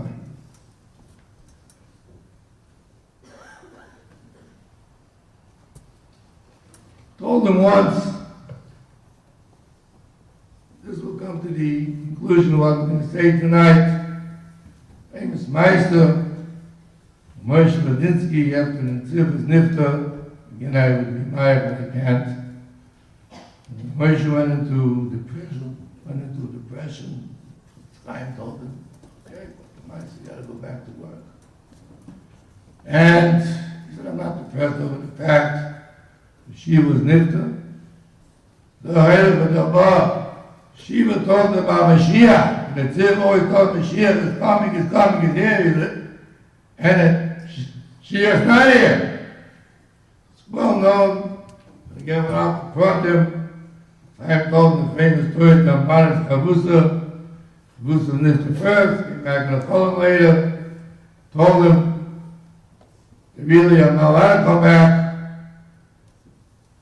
But if I'm about to let me come back, I can't tell you anything. I can tell you one Nakuda. Tomorrow we say in Shir Shayoim, Yiminu Lakim Chastecha. Come, the Kaveh Chalecha. Shemayim, we read it differently. Yiminu Elokim. What we think is din. Chastecha b'kaveh chalecha. Dort and nishkin din. Dort and it's all chesed. We don't understand it, but that's how we read it in Shemayim. Yiminu Elokim. The main din. Chastecha b'kaveh chalecha. When in the Tziv said the Chaim came to Shemayim, he saw Tol Rachamim.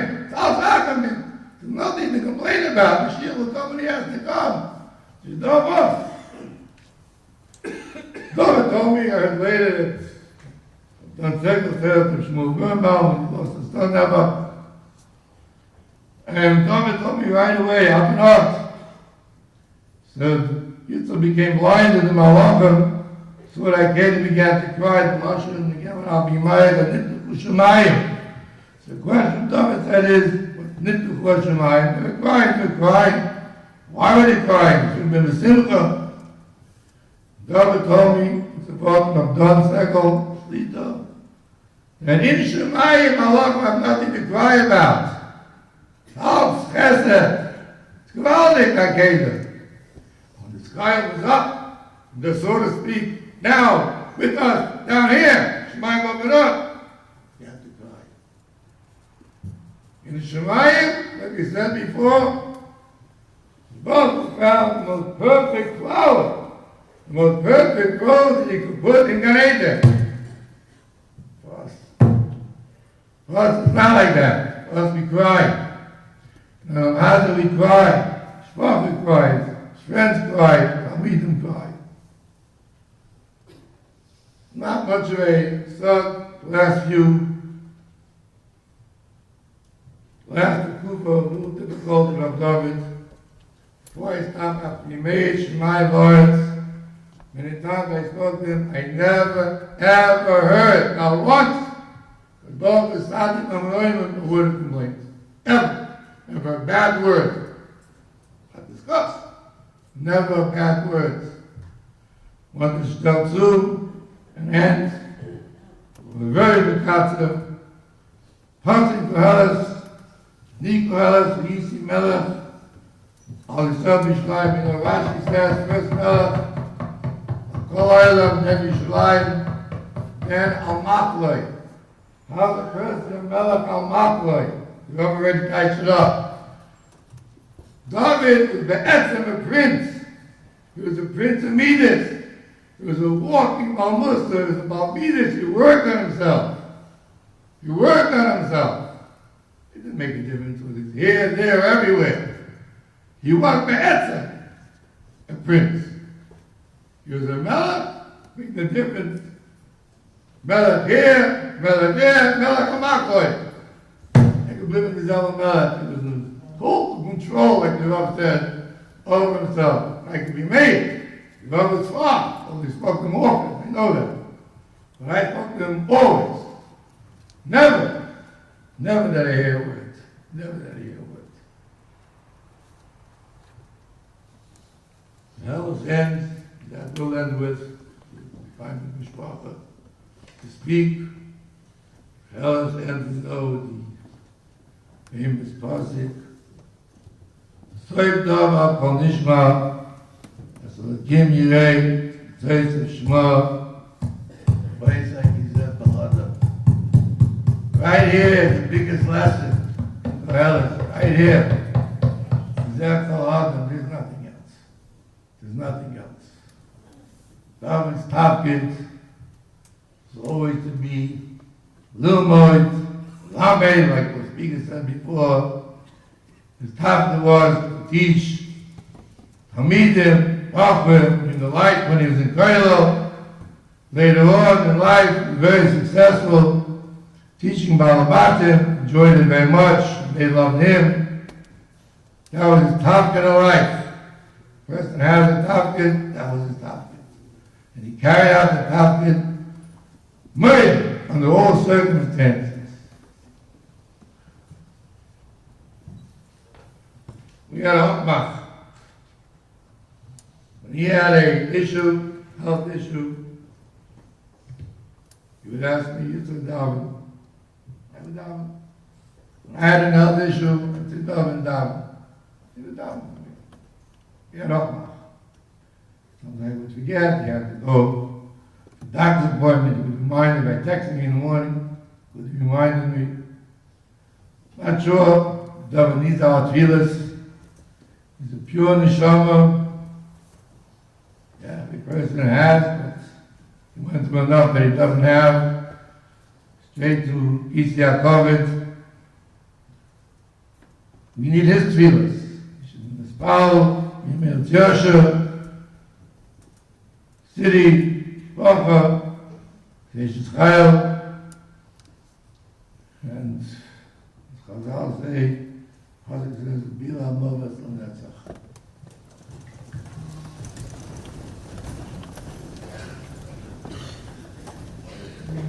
Rabbi, who's the first Shvager of the night?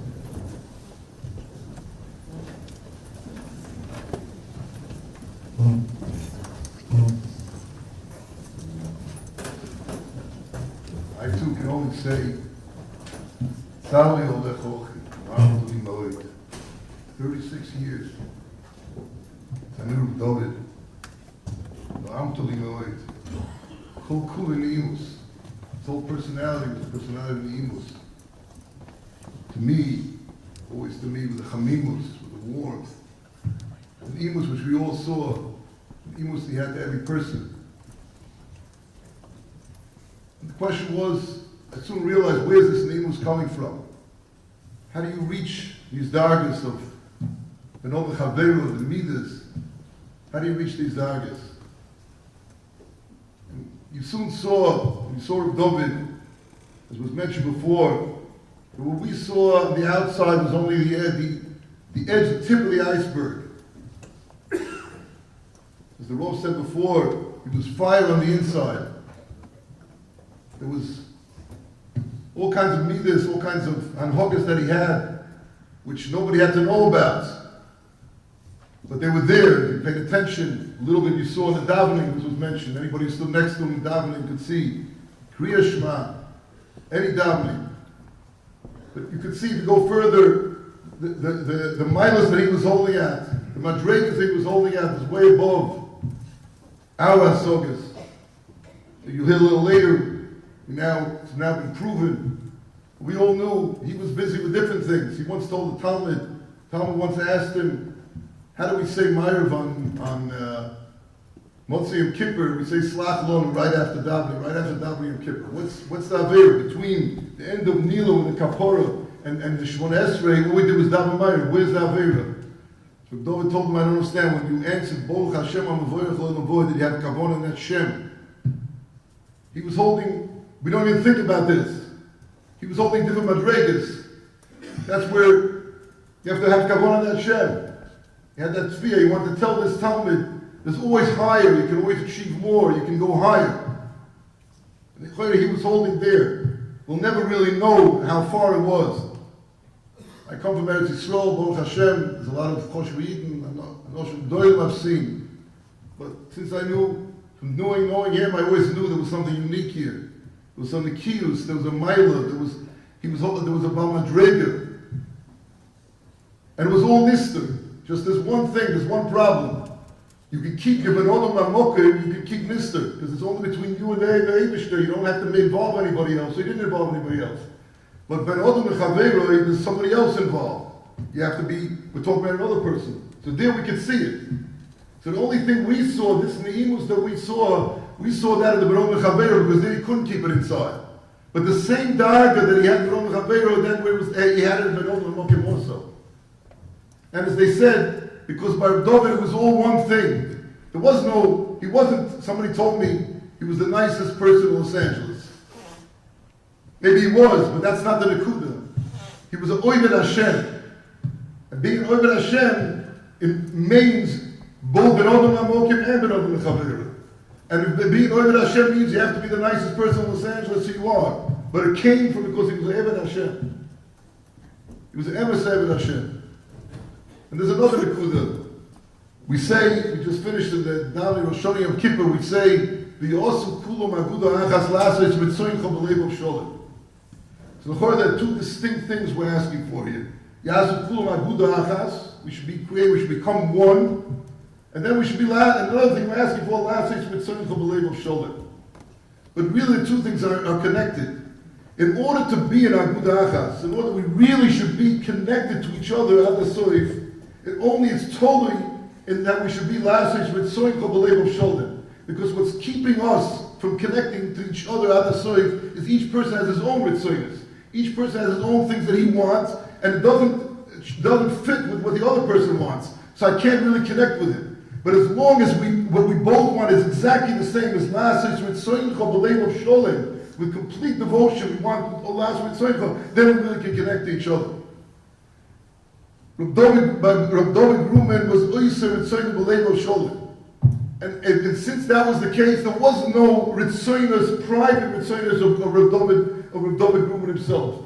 It was only Ratzon Hashem. And since that was the case, he didn't exist when he came to interconnect, when he came to relate to other people.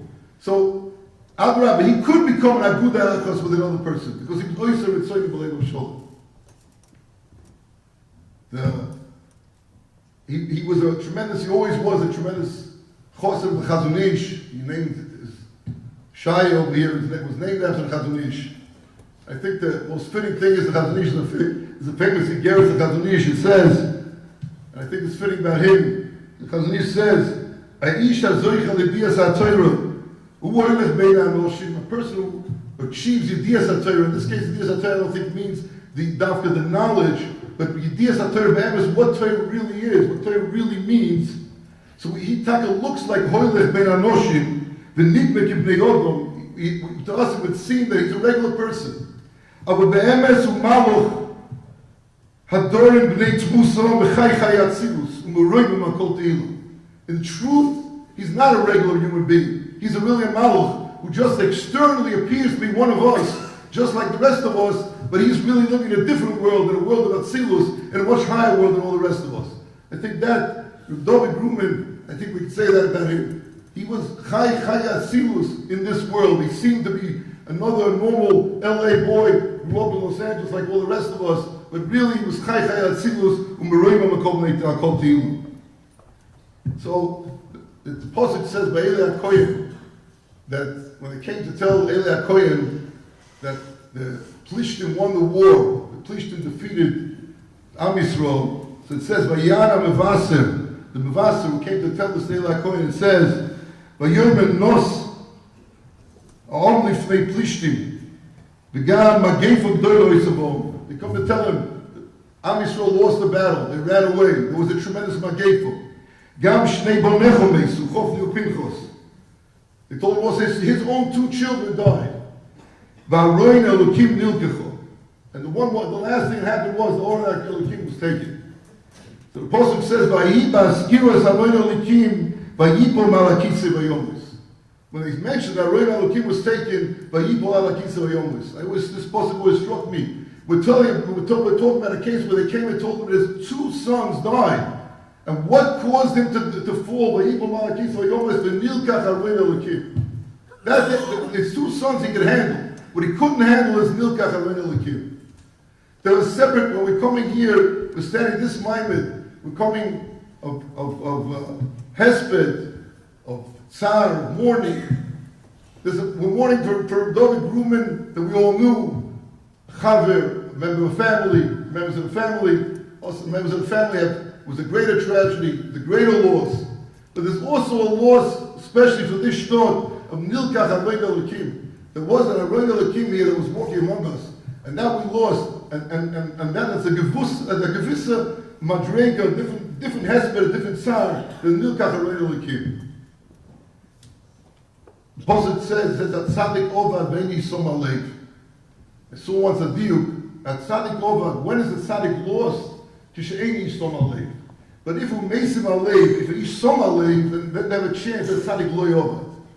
So I think our avoid that we want to have some shaytas what we lost, that the tzaddik shouldn't be over. We have to mason our leg to us that something what could be achieved, what the darkness that we could get to, and something we should take with us, and that way somehow there'll be some kind of compensation here, some kind that the tzaddik shouldn't be over that asleep.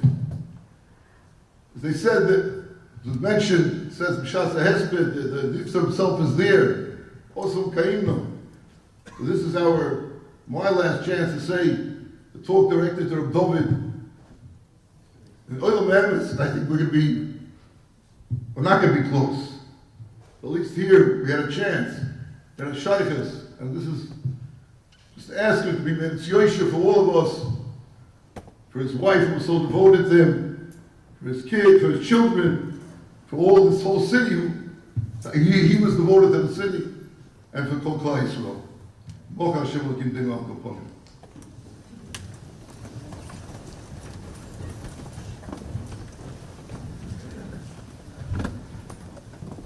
Suffice to say, it's been a difficult week and a half since my first Petira. It was a Rosh Levaya and a Shana Rava, and then right back, just continuation of some sort with Bisman Simcha Seinu, and now here we are.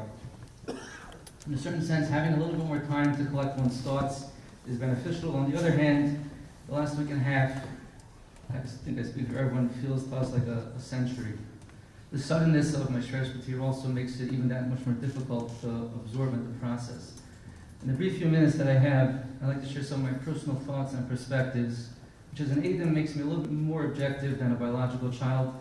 Though my Shresh loved all his children, Allah Mamish is one of his own, and we all know and felt that. When it comes to God to say this, I think maybe we have a little bit more months.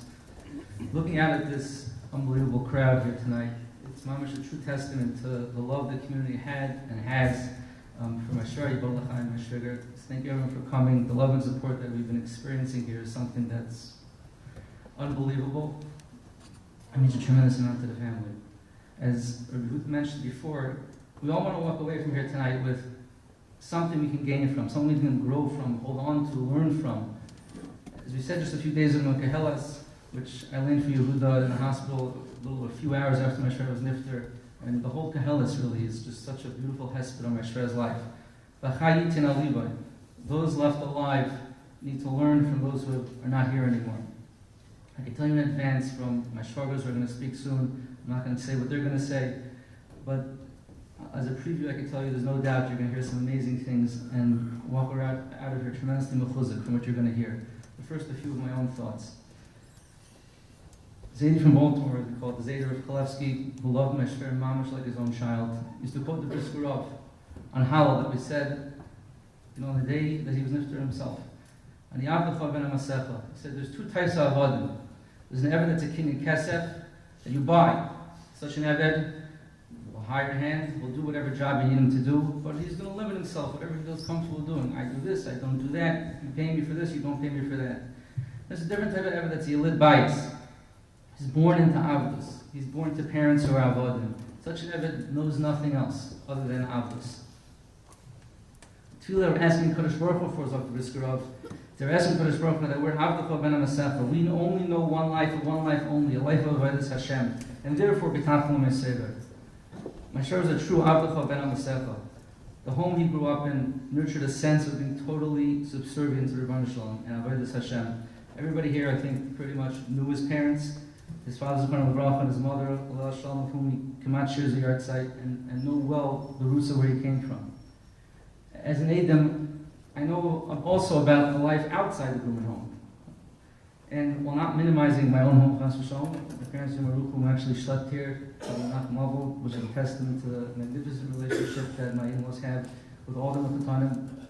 I can be made to the unusual level of ruchnius that exists in the Gruman home. I had a tremendously close relationship with my shver for almost 20 years. Something unspoken and subtle, yet obvious expectation that we live up to the being his children and his grandchildren, and how we carried ourselves, and the words we used, and refined talking. His proper using that is so powerful and we benefited from so greatly.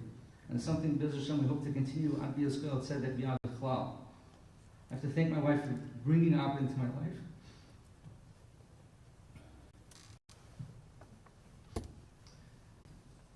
I'd like to end off with the last shtickle Torah that I ever discussed with him. Merely a few days before his nifter. He was in Baltimore in my house for the first days of Yontiv. And we were sitting in the sukkah. I'm sure Shiner will remember. On the first day of Yontiv. And I asked him the following kasha.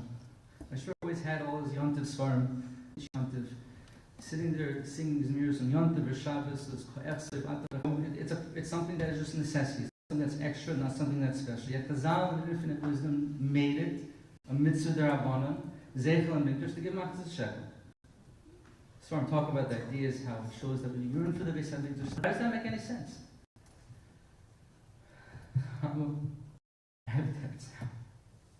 We have machzis shekel. See in front of your eyes last week from Hungarians, logistics, feeding tons of people. All of us, even the children, felt that was so much. He was really the most amazing shver. And we should all learn to have a chum as well. Shaya, know that we're all here for you, always. Although Abba may not be physically going to walk you down to the Chuk Be'ez Hashem, Bizmanik, will certainly be there. Most of all, above all, is a tzaddik. My father was someone who was Megal Tefach Chassid V'chayim. The more that we thought we knew him, this is my father. My father didn't leave over too much Gashmis, because Gashmis was nothing, but he left over a wealth of Ruchnius. During the Shiva, we came across some notebooks with Kabbalahs and Hespedim that he used to make. These are a glimpse into who my father was, and these can be used as a Musar Sefer for any Torah. Just go through some of them. Kabbalah. What chesed can I do today? What can I show appreciation for today? What can I do to prevent wasting time?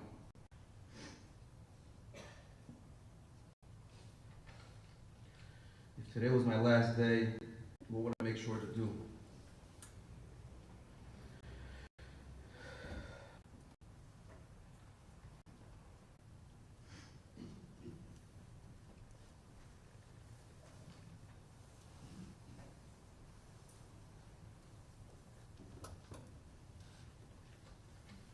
There's just so many examples.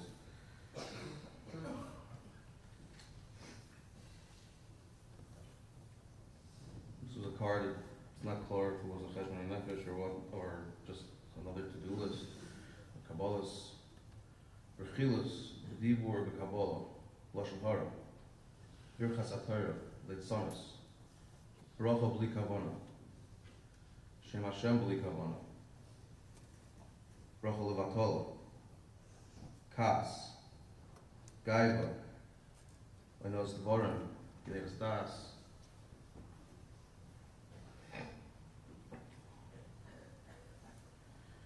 Point one time daily during the first bracha of Shemona Esrei. One time daily before learning, be mechaven to learn the Shema. After Yontif, work on Ani Mamin.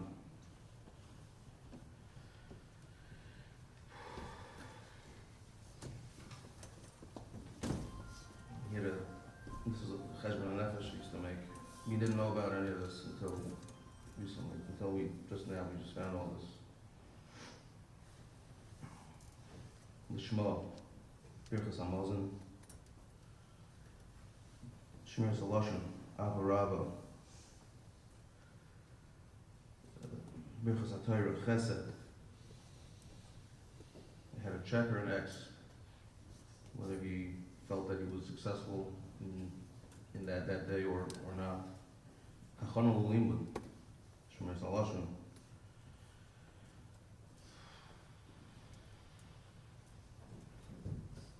It just goes on and on and on. This is what my father left us. Gashmias meant nothing to him. It was all this.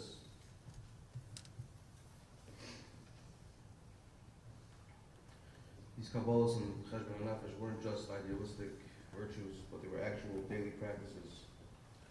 As the Rebbe said, every morning after davening, feel from the Chofetz Chaim, that he should be Zaycha to be Zoyer and Shmiras Halashon, Katz, Gaiva, Chilus, and Ostvarim.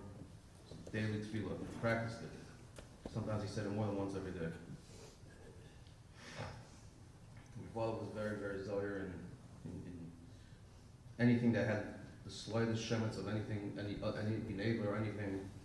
I don't know how many people here know what a hidden city airline ticket is, but basically it's something the airlines frown upon, but it's a way of getting a ticket for much cheaper. So I was once handling with him of coming, getting a ticket, and I said, okay, you take this one, it's much cheaper. It's a hidden city fare. He said, what's a hidden city fare? Explain it to him. He says, is it allowed? I said, the airlines frown upon it, but everyone does it. You didn't want to have anything to do with it. Gazo,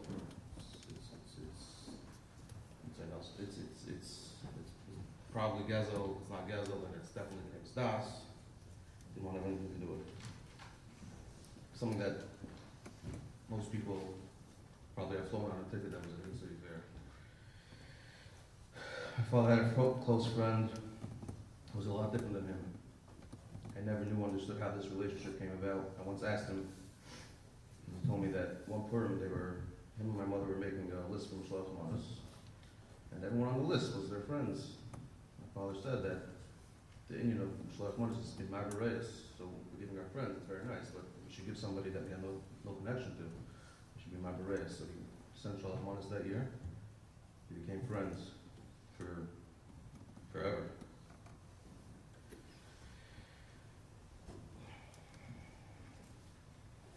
If we ever invited out for a Shabbos Suda, my father always preferred to make his own Kiddush, rather than to be Yitzhak the Baal Bas. I once asked my father what the Shabbos was, and he answered me the following: how often does one get to think about the Kedusha Shabbos? Why should I lose that opportunity? Who knows if I'll have another opportunity this Shabbos? So he was makbid to always try to make his own Kiddush. We're talking about things that are for Doilim. Chesed my father did was legendary. He had all types of people in the house. As a kid, he used to go to visit people in the hospital with my father. He would combine the Chesed and Hakar Satai together. We would go visit his Rabbi Tessler. We would go visit him. Just, Talmud, Al Sakar Satai. It was lonely. They say about Rav Nosson Bachweigel that when he used to make Kiddush, instead of Shem Hashem, that his hands used to tremble by Kiddush and the whole place used to spill. My father's kavanah by the Shem Hashem was something that had an impression on all of his Talmidim. I heard from many of his Talmidim, some of which were from over 30 years ago, that they still remember that when he said Yichvoid, pausing every time he said the Shem Hashem. just heard from my uncle, there was a Baal Tshuva who had nothing to do with my father. He once bumped into my uncle and he said, "Oh, are you Rabbi Dovid Gruman's son, brother?" He said, "Yeah." He said, "He taught me how to say Shema." I said, "What do you mean he taught you how to say Shema?" My father didn't even know who this person was. He says, "I became Baal Tshuva, I started davening in the Kailo, and I used to see him there saying Shema, and I observed, and I said, oh, this is how you say Shema." It was because everything he did was done properly. Shem Hashem was kavanah, that it rubbed off on this person. My father was able to impact people from across the spectrum, be it B'nai Torah, B'nai Tshuva, B'nai Batim, people with a background, people without a background. I was wondering, how is it possible for the same person to relate to so many different types of people? I think the answer is very simple. There's one thing that everybody, no matter what background they come from, can sense is a genuine person. And when people find that one genuine person, they latch onto it because it's such a rare commodity.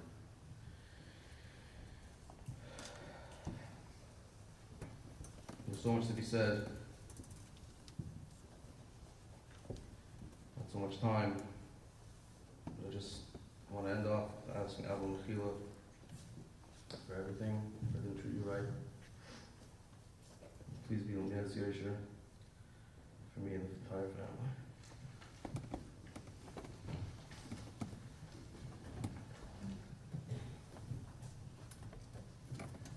Rabbi Yisrael the Bachar is going to hold his thoughts for the Shleishim. Chaim.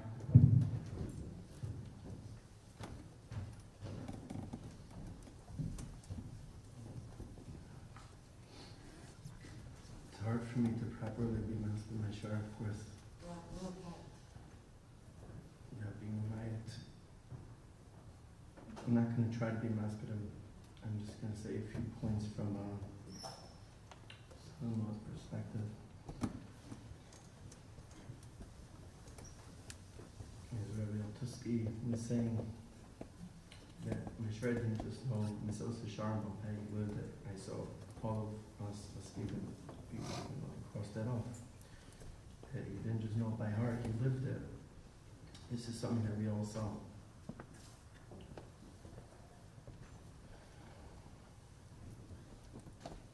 Mishra lived a life very much not like the way that we all live our lives. He didn't live a kimitzvah sanashim l'umada. It's one of the hardest things for us to do is to live with the meaning. Everything Mishra did was with the meaning, both in Bin Adam Amakim and both Bin Adam Chavere, as was mentioned. And it wasn't the pshat that by Bin Adam Chavere was a different thing, it was all by this Hashem. This was all mentioned already. I had a small daher. We say in Hallel, it was hard to say in Sukkot this year. We say, Yoymar no Yisrael, Kili Olam Chazdai, Yom Navis Ari, Kilam Chazdai, Yom Yirei Hashem, Kili Olam Chazdai. I don't know if the daher is true, but the point is what comes out of it. The Malbim writes that each one is a darga more than the next. There's the Yoymar no Yisrael, Kili Olam Chazdai, there's the Yoymar no Navis Ari, next darga, and there's the Yoymar no Yirei Hashem, Kili Olam Chazdai. But the words are all the same.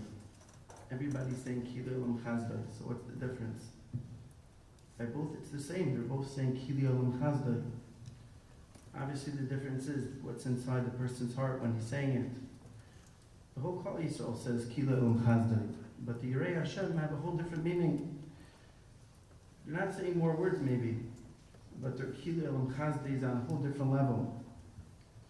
My Shver, as was mentioned, he didn't show anything, and this we saw with, there was nothing, there was never a show, everything was who he really was.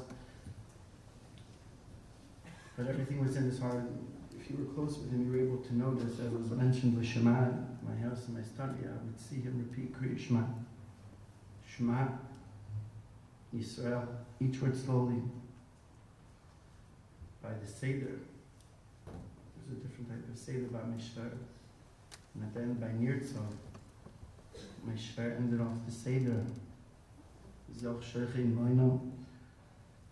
He would say that the Gula, he would show any show, but there were tears swelling in my Shver's eyes. It was so real to him. My Shrev is a mystic Doigin. It says,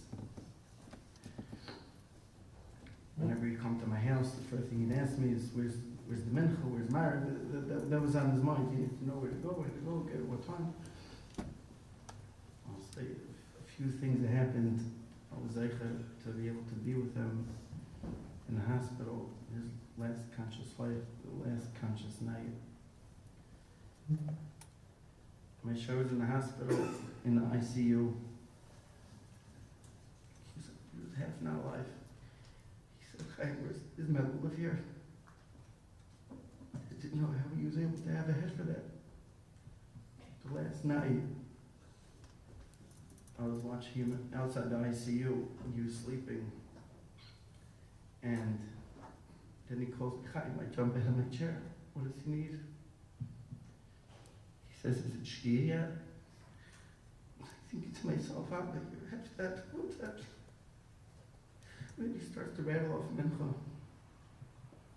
And then later on, after we transferred to Newark, it was a hard transfer. And the nurses are busy with him, setting him up.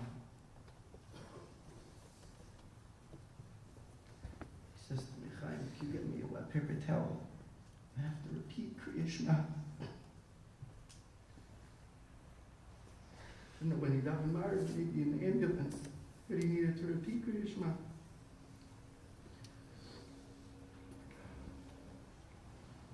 Shabbos was a whole different level by him.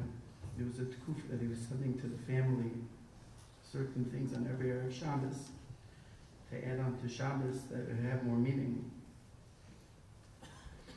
And Shabbos, the way he would make brachas was a whole different thing. Each word slowly, Baruch Atah Hashem Elokeinu Melech Haolam Hamoitzi Lechem Min Haaretz. Each word was slowly, was pleasant. And the whole Sudan, Shabbos, and Yom Tov was Mali B'Gadish. That made him so happy, as was mentioned already. It was so nice, listening and hearing. And the last night, in the sukkah, in my sukkah, Cholmayit Sukkos, he wasn't talking so much. He noticed there was something doing. He was listening to the Shakar Tire, who followed asking Kashas for saying Terutzim. And he was enjoying it, he was smiling, he was so happy. He couldn't talk like he used to, but he was such a simcha that he was smiling and enjoying it. My shvar was never embarrassed when it came to Avodas Hashem. There was once a certain sugya in Brachas. Rashi has narichas over there about the mazalas. And he once mentioned, I mentioned to him that I had gone through it. I made a little chart about it. He wasn't embarrassed to say, "Oh, when I get to it, you're able to send it to me." It was just to clarify a Rashi, but Rav Elinger used to give shmuz in Eretz Yisrael, say Shabbos. It was for Bachram and Yom Galait, Yom Galait. And he didn't share it. When I was going, he asked, "Can I come with you?" He sat there. Happens to be when we left, he told me, "Oh, I just mentioned that shmuz to my shir." My shir took his shir so seriously. I once saw him, it was being the Zman, but I guess it was getting close to the Zman. He was preparing for the shir. His mom was hardly preparing. I saw, he didn't have any notes or anything, so I said, "Abba, you wrote down your shir and you have it organized?" He told me no, he wants to prepare it fresh every single time. That was like the 7th or 8th matzah, learning the same Masech again and again and again, not just learning, getting shir. And he wanted it to be fresh. For his Talmidim, he used to prepare so much. In his Kinyan Masechta, my house, even when he was away from Los Angeles, he would give the shir sometimes. And I saw him preparing, and he would discuss with me. So I have to say it like this so that he understands it, and this is the way I have to say it so that he understands it. Each person, each yachid he took seriously, and it needed to be said in a certain way for each person. And that's why he was zeichet to such a clarity. I was able to hear him give the shir with such a klarkeit. It was because it was so prepared. It was all prepared. Nothing was just, as was already mentioned, his bein adam l'chaveiroi, his sensitivity. As Shaul mentioned, I I also was able to have those late nights with Abba, talking to him about all different things also. The love that he gave us. There were different situations. Obviously not everything could be spoken about in public. Even if there were times that Itaka was insulted. And we would discuss it, never saying an insulting line about whatever it was. Should I say something? Should I not say something? How should I say it? Everything was oiskechashbet. Everything was thought through. Nothing was just the way that people just do. Everything was thought about. He once mentioned to me that he never kicked a boy out of shir. I think this is what he told me, except for one time that one boy was mevaz another boy in shir. That pasha he couldn't handle. Be mevaz a boy in shir.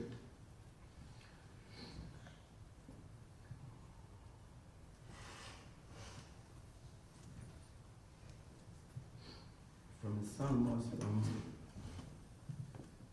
perspective, Abba treated us mamish like a child, as Abba for each of us. Of course, for our children, but our son-in-laws, we felt such a love. It says, and we really felt that he was mamish like our father. It's not always easy, but for father-in-law, but my shar. He never told me what to ever. He never ever said you should be doing this differently or that differently. Never an insult, never anything like that. 10 years ago, a certain thing was going to do something, and I ran it by him. He didn't agree, and rightfully so. It wasn't the right move. But the way that he told it to me was such. He said, I don't know, Chaim, maybe you should find out. Is it taka the right thing? Maybe you should think about it. Let's find out. That's the way that he said something. If he felt like it wasn't so, I asked him. He said, you should find out. You should think about it. Yidua, the guy says that there's 2 mitzvahs that are done with your whole guf. Shivas Eretz Yisrael and Mitzvah Sukkah. If I could say about my shver, there was a third. His chinuch abanim, the way that he was metapa with his children, his grandchildren, his whole family. It was mamash with his ramach. That's what he spoke about. That's what he lived. That's what he thought about day and night. That was his whole life. You then mentioned over Yom Tov, you read to all of us the Kitzur Shulchan Aruch, I think it was. It says, of course, Kaddish is very great, but he said, we follow after the Nifter's ways, and that's the greatest chos. And Baruch Shem, I'm seeing that already. I could just mention one example. Mamish right after my shver was Nifter.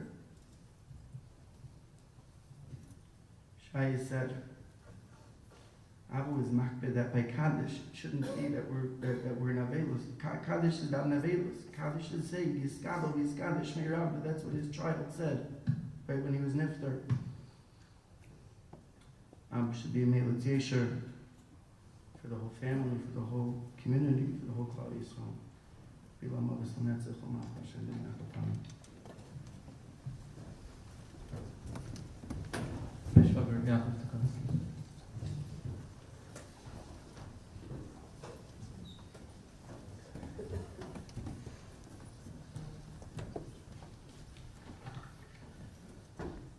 My brother-in-law Mordechai Lercher told me that he heard by Rabbi David Feinstein's Levaya, Rabbi David Cohen said the Hesped, the word Hesped and the word Hepsid have the same letters, just the Pei and the Samach are switched around. The point of a Hesped is to get people to understand what the Hepsid is, what we lost. I want to talk about the lessons that my father-in-law Abba, he taught me and my family.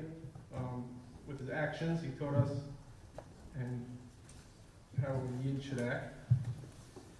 And just a few different topics would be for love of mitzvahs, hafnasas archim, and being patient and caring. There's a lot to talk about, but I'm going to stick with it. Since we lived out of town, most of the time we spent together with Abba and Mami, Yibadol Chaim, we came in for Yom Tif and Shabbos. That's most of the time we spent together. So on Shabbos, my wife told me that when Abba would make Lechem Mishnah on Shabbos, as he passed the challah to the kids, he would stick a jelly bean in the challah just to show how sweet Shabbos was. He didn't just put Shabbos party down and say, have a good day. He gave him a can, he stuck it in, it was hand delivery. And we'd sit in the sukkah, this sukkah is actually, we were in the sukkah after we heard, and my wife, we went into the sukkah and we were thinking, how would Abba sit in the sukkah? I remember going to Baltimore, in Nachum Redder's house, and Abba would sit there the first night of Sukkot, and he made an announcement, very calm. He was like, he sits in the sukkah like, this is like, relaxed, like good. So he's sitting there and he says, he's saying Kiddush, and he made an announcement, you know, first night Kiddush, the Kazayas, he made a whole shir, short, but the Kavanas, Yitzis Mitzrayim, how much you should eat, and so you can be Yaitza, do the mitzvah the right way. I would call Abba almost every Erev Shabbos, or Rishon Good Shabbos, and it was El, and he mentioned to me, Yaakov, maybe you want to learn with me Shara Tshuva, Rambam. I said, okay, I accepted it, the offer. He never like pressurizing, he said it in a nice way. I said, okay, let's do it. So, and then I went to the bookshelf and I realized I don't have Rambam Hilchos Tshuva.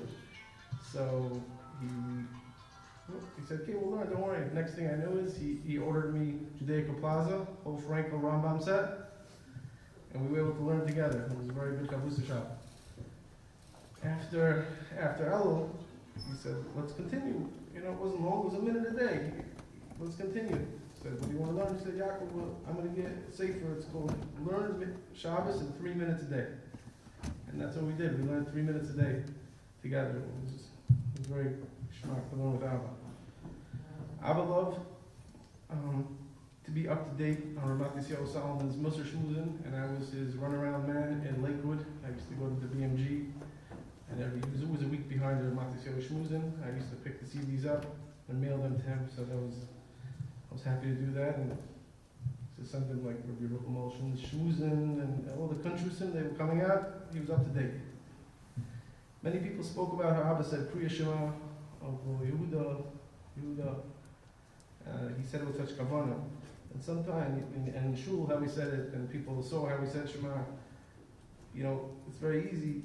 At least me, people are watching me, I do a good job on Shema. But one time I woke up, he was staying by my house, and we were in Lakewood, and everybody was sleeping, and I woke up and had to go to the kitchen. I passed the dining table, and his Abba was sitting there with his eyes closed. I don't know if you ever saw his eyes, the way his lids shut. You know he was there with Hashem, just saying Shema, Kriya Shema, Alamita. Abba was a true Eved Hashem. Whenever we would fly to Los Angeles, Abba himself would make time to pick us up from the airport. No matter, it was Erev Yom Tif, it was a busy time, I'm sure Mommy needed his help. He would be the one himself coming. We were schlepping, and Abba's busy getting car seats for us. That's what he's doing. Night, day, Erev shot, whatever it was. And he would make us feel welcome when we came. You're welcome, thank you for coming, Shema. Good, just welcoming and making us feel comfortable. As soon as we arrived, first thing, Abba sent me a message. All the minyanim in town. This minyan, you go to Beis Yehuda, you go here, you go to the Koil, everything. I had the full rundown. And never demanding, never saying, oh, you know, come with me to this one. You know, never. Always do what you want. Waking up, we came to the house in the morning. Abba says, how was the sleep? Was the bed comfortable? Is it good? The arrangement's good. Can I make your coffee? Here's the coffee. It was so geschmack to come. Abba knew what each child enjoyed. You come for Yantif, you come to visit. You know, Yaakov likes herring. Okay, he comes in, Shabbos, he gives me, I went to the fish grill to get the salmon herring with the jalapenos, because that's what you like. And he made each kid feel special. The last topic is the patient. Abba was taught, that's like huge, is patient and caring. I never saw someone so patient and caring as my father-in-law. One of the biggest lessons I learned is how patient and caring. Abba was thinking never about himself, always making sure Mommy, the children, and the grandchildren were doing well. We once told Abba about one of our children not feeling well. My wife was speaking to Abba, And that's it. He said, I'm not feeling well, I'm going to go to the doctor. Later that day, the next day, my father-in-law was calling. Are you there? Oh, can I help you? Maybe we'll call Dr. Kishner. If you have a problem here, we'll go there. And he was always looking out for his children. When Rafal and Shia were learning in yeshiva in Lakewood, Avi used to call me all the time. He wanted to make sure that they had what they needed. He would arrange for them goodie bags. Mommy was also involved in the packaging. Or not packaging, sometimes I packaged it, but I made the deliveries.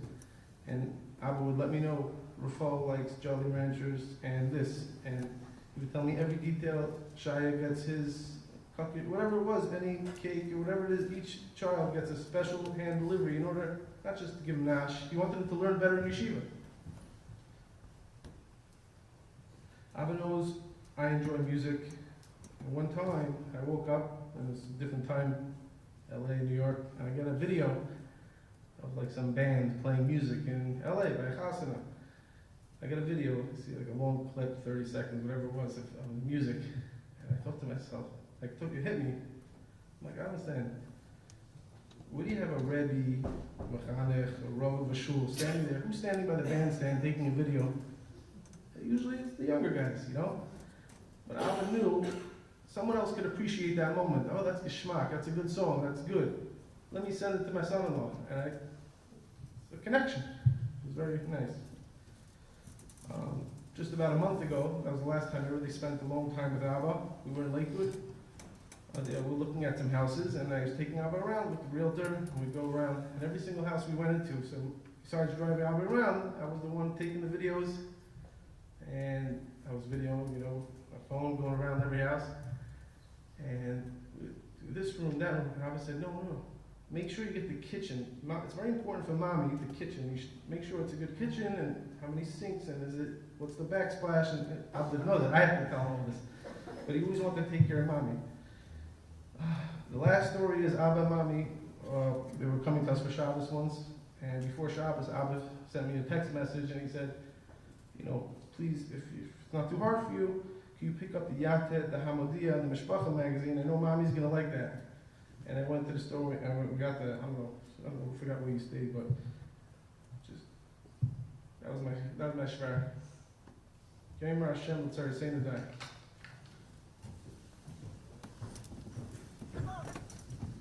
Shia Gruman.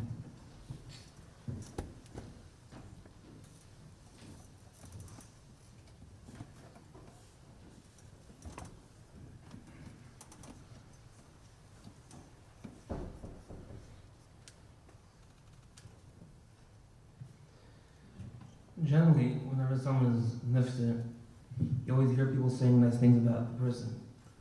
But I think I could say that whatever I'm saying came to my attention before my father's ptira. And I've done to Avin Shleimba, Mechaber writes, Zaloshin,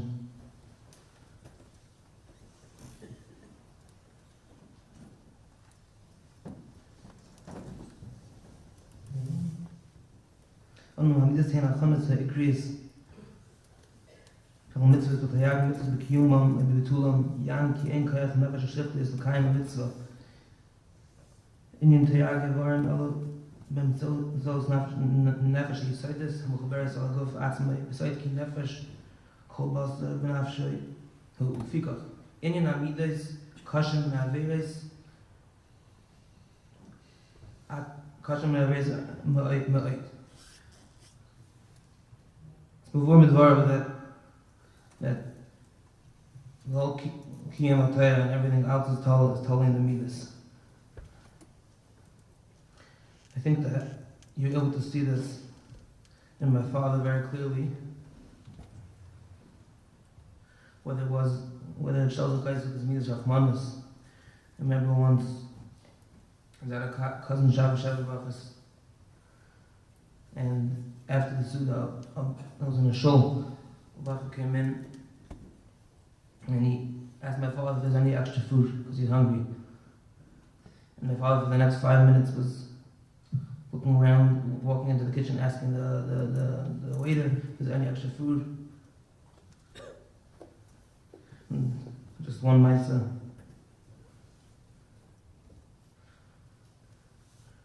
I think one of the times my father ever made the most upset face at me was when me and my brother were laughing at a nebuch.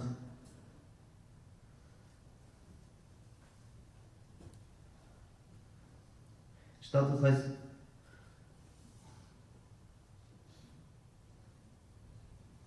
mir ist Chesed for all the people he was Makar and had over for students. Before my grandfather was nifter, my father would go every Friday to the hospital in Pasadena. And after my grandfather was nifter, there was another year, a Holocaust survivor, Mr. Deitch.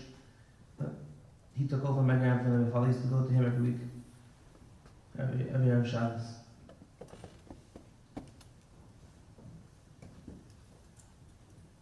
My father was once in Muncie, and there's a store there that there's someone who works there originally from LA, from LeBaron Market. Father made sure to go to that store because he knew that if he would go to that store, it would make the worker feel happy.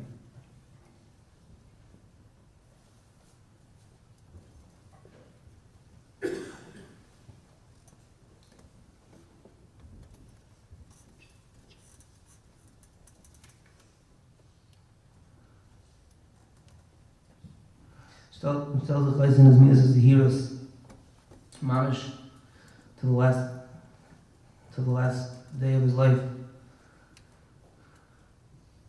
When he wanted to say Kriya Shema, and he was being medacted to clean his hands before he said Shema. He had shown because the heroes in Medina Mamonis, he was so careful. I remember once I was learning with someone, and there was a lot of money. Someone was helping, didn't show up. My father said, "If you don't show up, I can't. I have to pay from my own pocket."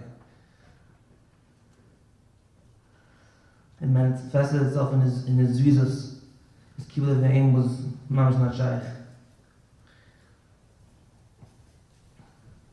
I think something that was mitzvah about my father, and something that was really mock of everything he did, was a complete shlemus and eres to everything he did without any rebuvia or of taiva or anything else. And everything he was masig, he had a real kinyan on. Cheres like the Chavetz Chaim writes in the Akdama. The Lashon says, "When the Yashalish Medreig's Babayt Hashem, ha'achad ha'yira l'mayla mizeh ha'ava l'mayla mizeh hadveikus v'Hashem." והתרל מלמדנו שהאדם אין זכר לשום מדרגה עד שיעגל נפשי בתחילה ולחץ בדרכי טובה של הקדוש ברוך הוא ליצרח ומחיים מלא מחסד. וזה בא הכסף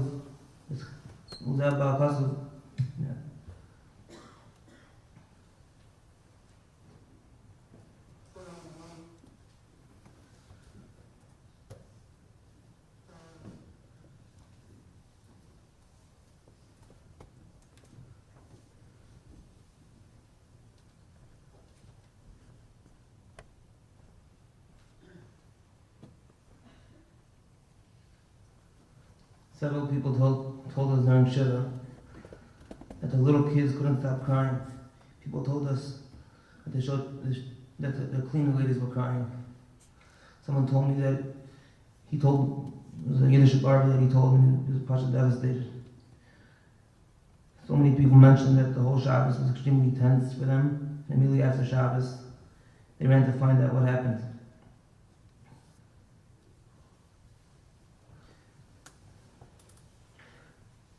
So many people who sat next to my father couldn't stop talking about the experience when they sat next to him during the davening. I remember being with him on Rosh Hashanah. You could see the Amos Adin written all over his forehead.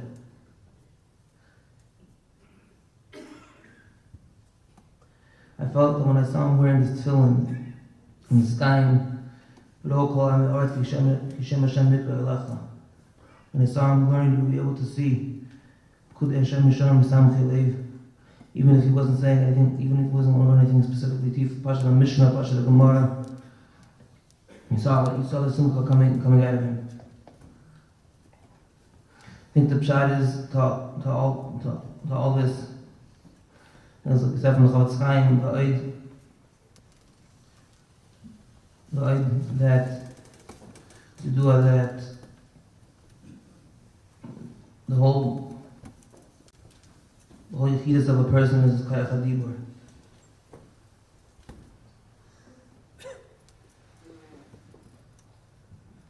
Ruach mamala, medaber.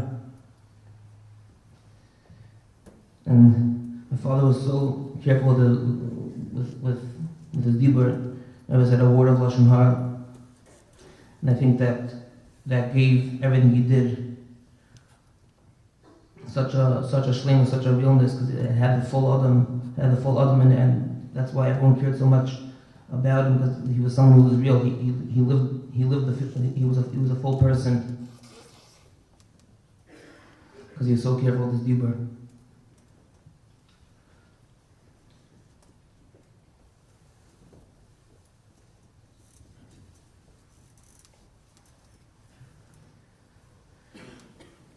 Anyone who knew my father would be masking that he was an unbelievable Adam. He was niftar on Shabbos, Zayis HaBracha, Moshe Rabbeinu's B'tira. Moshe Rabbeinu, Zayis HaBracha, Moshe Rabbeinu, an unbelievable Adam. Moshe Rabbeinu was also niftar on Shabbos.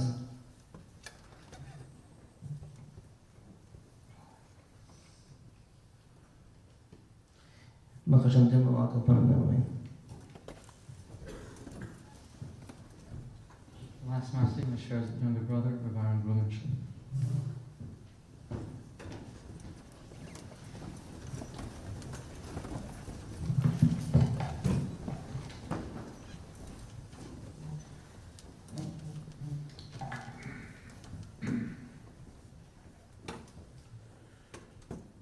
Tzeach Eved Hashem.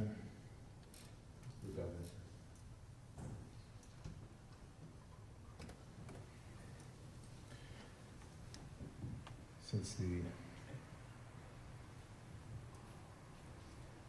first moments of this tragedy, we're trying very hard to focus on the people around us. But especially after these 4 or 5 days of Shiva, something that I've been trying to push out of my mind for many, many, many years. And something that I can't run away from anymore. Hillel Mechayev Haniyim, Rebelezer Mechayev Hashirim, Yosef Mechayev Rishayim. My brother is Mechayev. We grew up in the same house. We were in the same Little League teams in Poinsettia Park. We went to the same Dodger games together. We did all the things the kids in LA at that time did. And look what he voxed us into. Look what an Eved Hashem he became. Emphasis on the word became. Yes, we grew up in a home that was only the Gaddish with Torah Gemilas Chasadim, but he took it to a whole other level with just that one phrase, Eved Hashem. That's what he was. I think it's maybe Kedai to just share one story from our upbringing, which my brother said over and over and over again because it meant so much to me and to him, and it helped shape who he was as an Eved Hashem. And he was in 8th grade in Torah Semis. Rabbi Isaacson zatzal was not just the principal, but the Rebbe. The class was one of the Chazafim. And my brother was not Parish Minatzibur. mother told Shalom, told him that summer, you're going away to yeshiva, you have to go to Isaacson, you have to ask Mechila. You're in the chutzah. You have to ask Mechila. Okay, yeah, Ma, yeah, okay. The whole summer long. Of course, he never did it. My mother filled the car, going to the airport, going to yeshiva. She drove to Rabbi Isaac's house. Dovid, you're going into the house and you're going to ask Mechila. Ma, come on, that's not, you don't do those, that's not the way it works. So my mother, Allah Shalom, who's your outside Shana Rabbah, as was mentioned, says, David, you're going to come to yeshiva, and it's going to be El Zman, and you never heard of El Zman, you never saw El Zman. In Los Angeles in 1972, whatever it was, I don't remember exactly, there was no such thing as El Zman. You're going to feel El Zman. And then there's going to be Slichas. Yes, you went early to Slichas in Young Israel, and you get a lot of credit for it. You're going to hear Slichas in yeshiva. And then it's going to come Rosh Hashanah in yeshiva. And Asiris made tshuva. And David, I'm telling you, by the time Yom Kippur comes, you're going to thank me that you went to Rav Isaacson and that you asked Mechila beforehand, before Yom Kippur. You're going to thank me. And he said that story over with pride, not with the shame, not with an ounce of busha, with pride. And forever on, his El, his Slichas, his Aseres Mei Tshuva, Rosh Hashanah Yom Kippur, was their Heitman. I was also Mechatzif.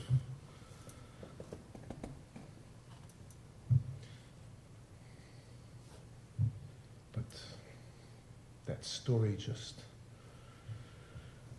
burned that fire that Rabbi Haffer mentioned inside him.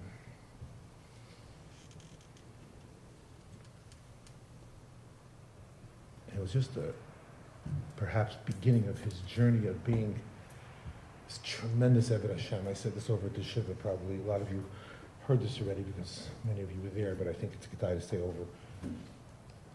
Everybody talks about his Mesilas Yesharim, that he knows Mesilas Yesharim by heart, most of it by heart. And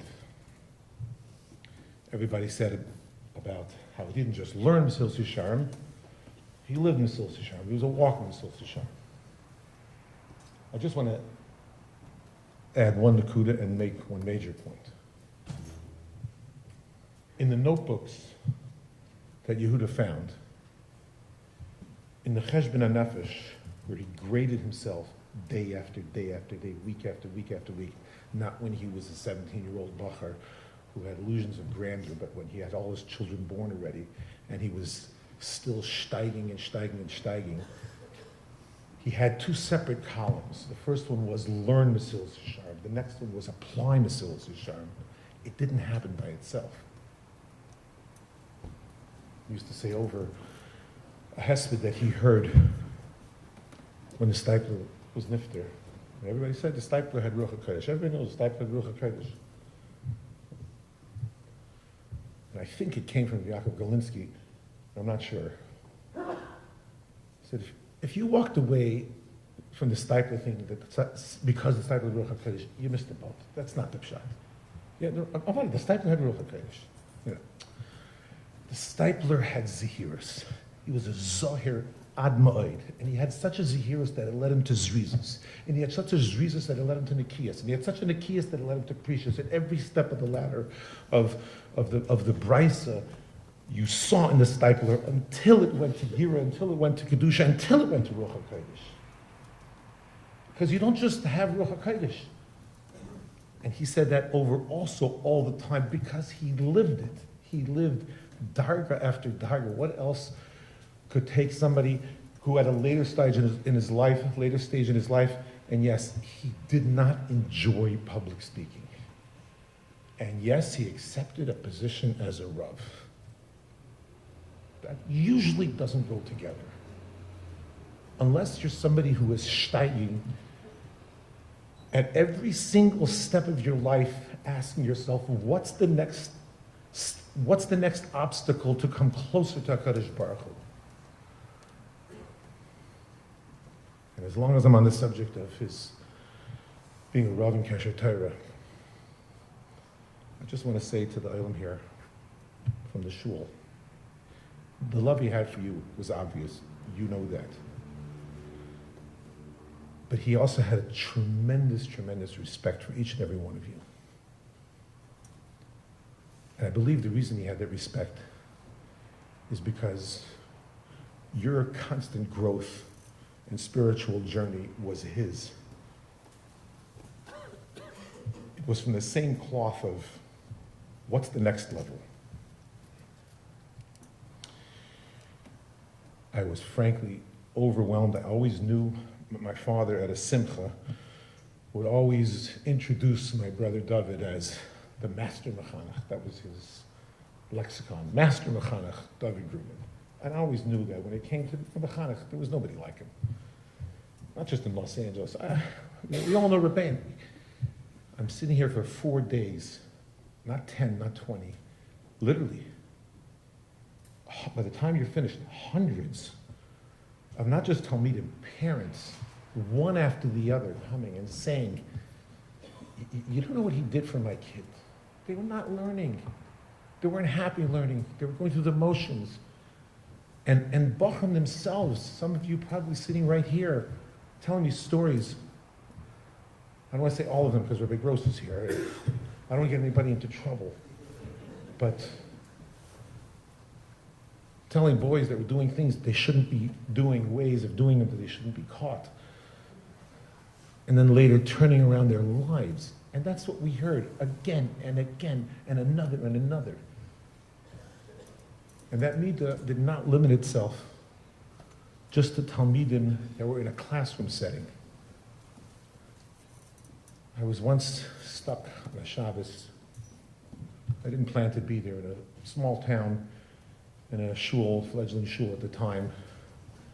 And a friend of mine had made arrangements. My wife and I were there for Shabbos, and this host of mine introduced me to the Rav. And the Rav says, you're from Los Angeles? Yeah. How are you related to Dovid Gruman? I said, my brother. Okay. He got up to speak. And he said, I want to welcome Gruman, blah, blah, blah. He says, I want to take this opportunity to tell you that I grew up in Los Angeles, and I was a public school kid, and I wanted to be a yeshiva bacher, and my parents, who were not from, agreed they'd let me, but how are you going to yeshiva? You're a public school kid. You don't know anything. And I still don't know. I'm going to, as Hashem, I'll find out. This story goes back about 9 years ago. Somebody introduced him to my brother. They made some kind of an arrangement, and my brother was his first Rebbe. He said this, he was my first Rebbe. And he held my hand, and he guided me so that I should be able to go to yeshiva. And when I went to yeshiva, I found out for years he would learn with his bacher to be mechazik. Eventually, he became a Rav, got married, had a child who was not well, who went through a particularly difficult medical challenge. And my brother, who knew a lot about that sugya, spoke to him every day, many times a day. And not only, he said, not only was he my Rebbe in Ruchnius, he was my Rebbe in Refuah, and I've never publicly thanked him, so I'm taking this opportunity. Kadosh Baruch Hu sent us a guest. I want to say thank you. This wasn't a Talmud in the classic sense at all, and I think I have an insight as to why he was such a successful Rebbe. When my daughter got married about 15 years ago, I was about to go down the chuppah. And I remember exactly, it was Beis Vega Hall. And I was standing there, and my brother comes over to me. He says, Aaron, it's a big, big simcha. Big simcha. I said, yes, it is. And a Baal Simcha has a koyach bracha. and I need a bracha from you. I need a bracha from you. And I remember my mind, this started thinking, when you start thinking on your own, what possible challenge could he be facing? Is it this? Is it a medical issue? Is it this? I said, sure, what's the bracha? A newsman is starting. Please be mispal that I should have atzlacha with my talmidim. I should give over the Rebbeinu Shalom's Torah in the way it should be given over. That was his bakasha for me. Lots of simcha and during Bein Hazmanim for the upcoming Zman. I told it over to my father, who is not easily impressed. And when he said it over, he was in tears.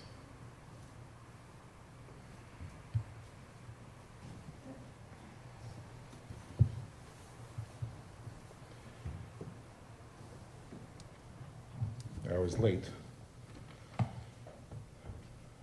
want to share just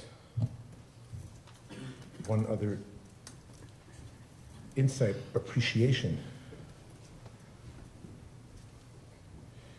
The whole Sefer Torah Devara is based on the way a person becomes close to the Rebbeinu Shalom is by fulfilling Balachta B'drachav, Mahu Afatah, emulating the means of the HaKadosh Baruch Hu, and Ki Yadua. Torah Devara goes through all the midas, and at the end of articulating what each midah is, for example, that when the Rebbeinu Shalom has somebody who's an avarian, HaKadosh Baruch Hu, while the person is being murdered against HaKadosh Baruch Hu, ba'avling HaKadosh Baruch Hu, HaKadosh Baruch Hu still sustains that person, gives him this kayach for his hand to move and do whatever aver that he's doing. So too must the person, when they're ba'avled, when something happens to them, they too must emulate this midah Rebbeinu Shalom, and he goes through all the midas, and it ends as follows: Ad kan higia shleish esrei midas, shebehen ye'adam doime el kainei. These are the 13 midas that you use to be to emulate a Kadosh Baruch Hu. Shehin midas shel rachmim el yonos. These are the midas of rachmim on high. And k'moishe haya adam misnaheg lemata kach yizke kach yizke ulifsoyach loy mida el yoina memala.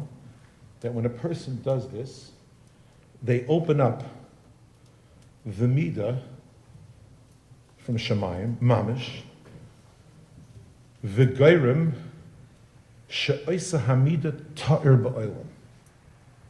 If you do this, if your hanhaga is that no matter what's going on, you're asking yourself, and here's his lashon, al yuloizim ene haseichel shoshes midas, kasher yavle ma'isa she'historically shtamish midas achaspein. When it comes to you that you're in a challenge, and the Vidal Chaveri is not as easy as even Rabbi Hopfer said. It's not always so easy. You're faced with a challenge. Oh, Harei Dover Zet told me the plainness. You know what? The Rebbeinu Shalom is asking me right now to be Noisei Oven, overall Pasha, whatever the particular midah is, that a person should always have. And what does this cause? This causes sheyashpia memala. You bring it down into the bria. I feel that my brother, by having this incredible avodas Hashem, he brought into his family. He took the midas of HaKadosh Baruch Hu, and he was mashpia them lamata. He took them down and he brought them here. And he brought it to this city.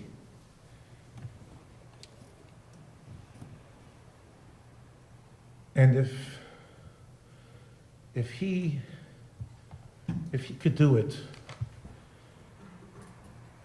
without any superpowers, without any, he was extremely bright, unbelievable Zakari. He wasn't a genius. If he could do it on a level that's just beyond, I mean, you go through the notebooks, it's beyond. And I'm talking to myself, because that's how I started off, because it's been haunting me for years. There's got to be some level that I could do it and that we could do it, on some level. And as has been said, that's the biggest chus, and that's one of the nekudas of the Hesped. I just want to say that maybe it's not my place to be the one to say it, but my brother's Gvura, gentle giant that he is, was not a one-man show. The Gvura that I saw from my sister-in-law, from the beginning of this last episode, focusing on the others around her, focusing on her family, focusing on her children. That Gvura is a Gvura that's propelled the entire family all these years. It's just now that some of us were able to get a glimpse. Kadosh Baruch Hu should send the shefa of rachamim on the mishpacha. Brother Dovid should be Melis Yesher, mishpacha, for the family.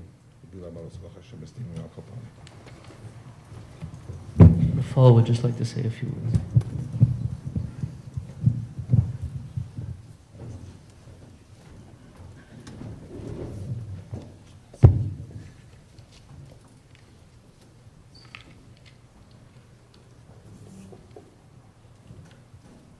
I don't want to say Hespedim, I just want to say very few, 2-3 points.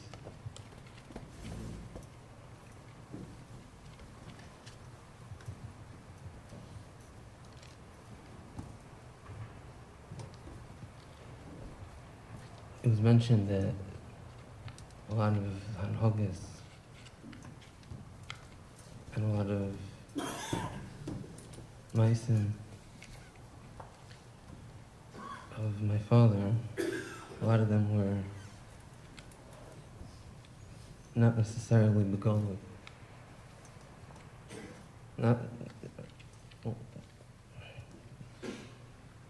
There's only a few. If you watch them very closely, you're able to see a few things.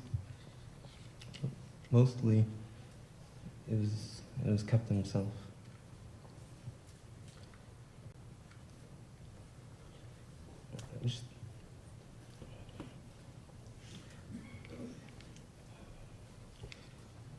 I just want to bring out one point that I think that lives in that itself.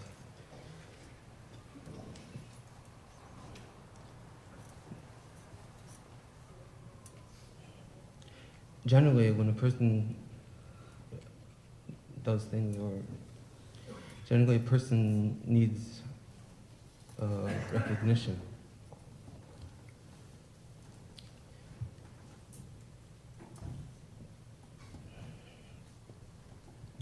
For a person to do things that without recognition, it's not easy, and it's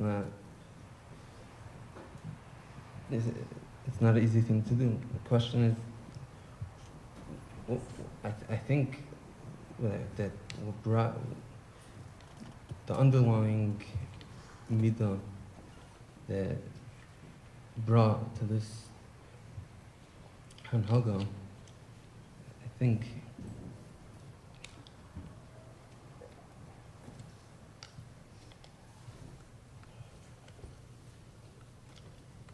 was the Shivisi Hashem L'negdi Samer. There Rama says in the beginning of Shulchan Aruch, Shivisi Hashem Rened Disamid, Zeh Kal Godu Bater B'Mailos HaTzadikim, Asher Hochu L'fnei Elikim. The Goyin is Mitzayin,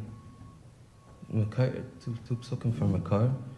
And Zok the Goyin fears this, V'zeu Kol Mailos HaTzadikim.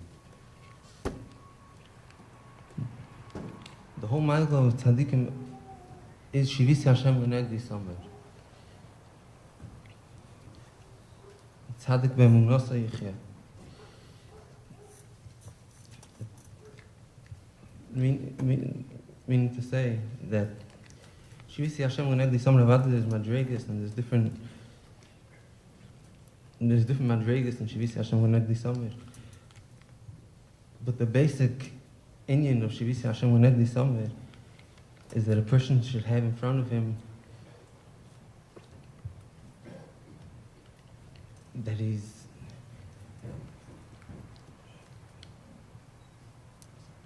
has a kasher with the Eibishter.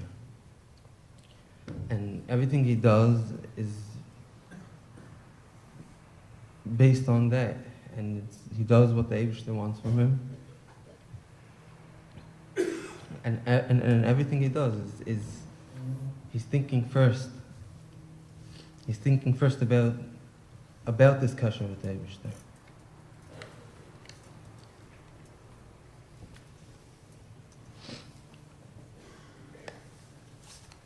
If someone has a proper Shivisi Hashem Lenegdi Samir, there's no need for anybody to recognize anything about your avodah, about anything about you. It's just about you and the Eibishter.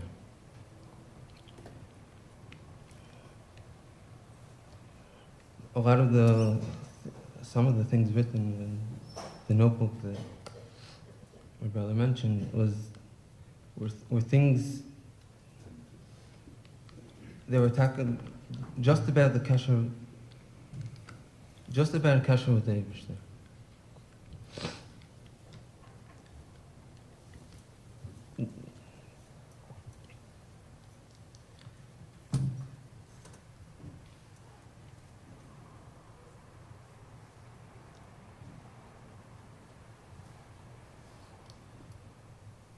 I think that's better if you want to take that whole notebook and you want to figure out the underlying midah that was there. I think it's the inyan of Shivisi Hashem Lenegdi Samir.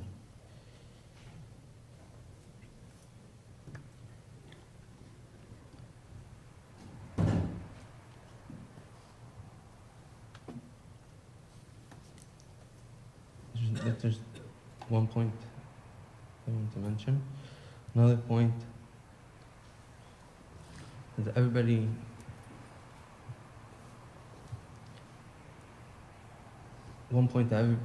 said the same thing. Everybody realized was the Nikios in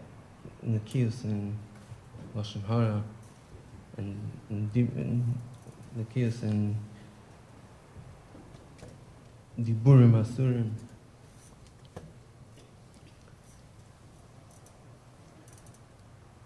I just want to bring out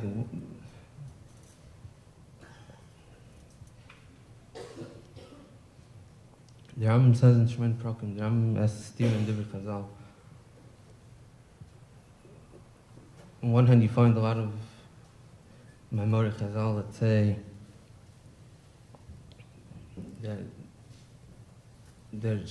that the milo of someone who is noted to Aveir B'Teva and his Kovish Yitzra is greater over someone that is not noted B'Teva. And on the other hand, you find Maimori Chazal that say the opposite. You find Maimori Chazal that say that someone who B'Teva is not noted to Aveir, that's better than someone that's Kovish Yitzra. The Rambam says that the Pasha Adover is that it depends what type of mitzvah. If it's a mitzvah that if it's not a mitzvah sichlis, like chazer and klayim, then taka to maila to be kovish is it. Mitzvah sichlis is the opposite. Mitzvah sichlis is the maila. It's bigger. That a person's teva should be. That he shouldn't have an atiyah to the aver. There definitely were, and definitely was, a big part of the avodah, my father's avodah in the kiyos of Lashon Hara, was that the krisha, that even if he had what to say, he didn't say. I think there was a whole nother aspect to it, which was that a lot of times it wasn't the pshat that he had to be boil and piv.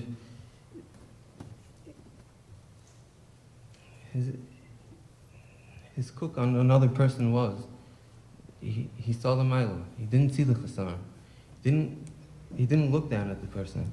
Memele didn't speak bad about the person.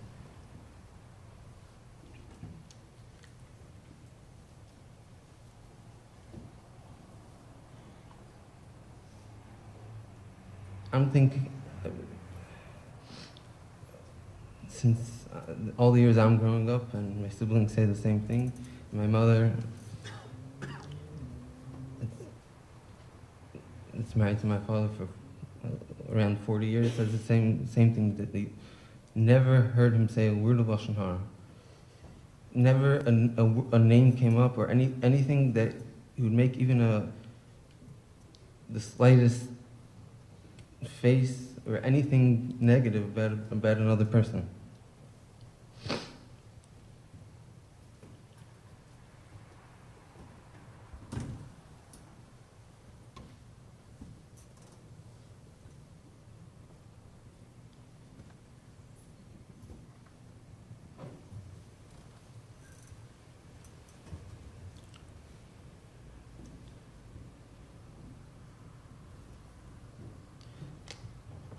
The Gemara says in Shabbos, the Gemara says,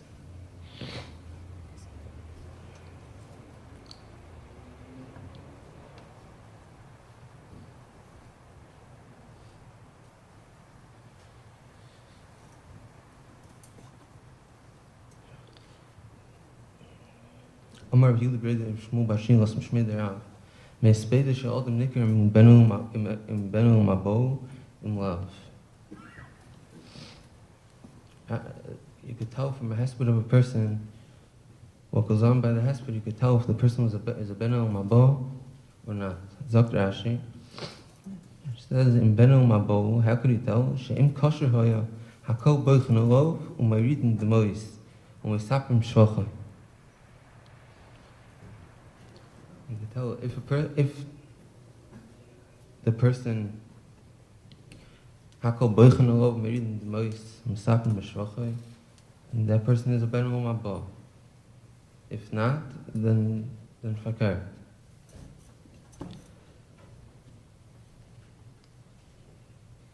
During this past week, I don't know how many people came in.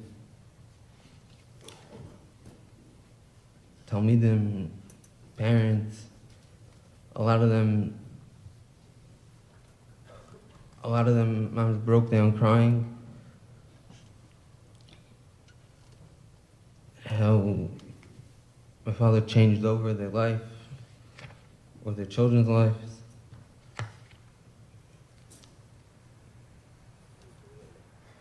It was a matter of hakol boichen olov u'mayridin demois u'misapim b'shvochem.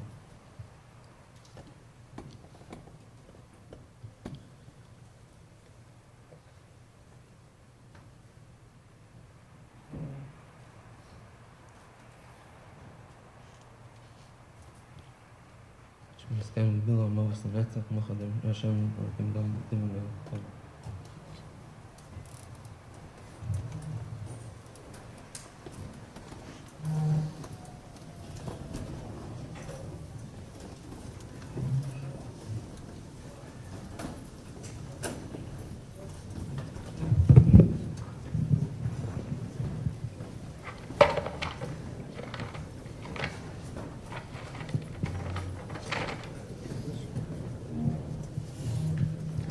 El Molei Rachamim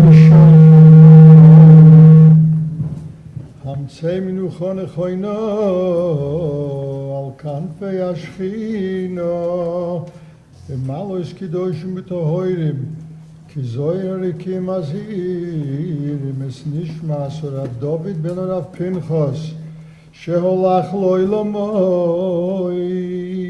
Babu Shenoisen Stoko Vadas Koras Nishmosoi Began Eden Tehei Minuchosoi Lochein Bal Rachmim Yastirei B'Seisa Knofov Lioilamim V'yitzro B'Sro Chaim Es Nishmosoi Adoinoi Hu Nachlosoi V'yonuach B'Sholoi Mamishkovoi V'noimar Amen.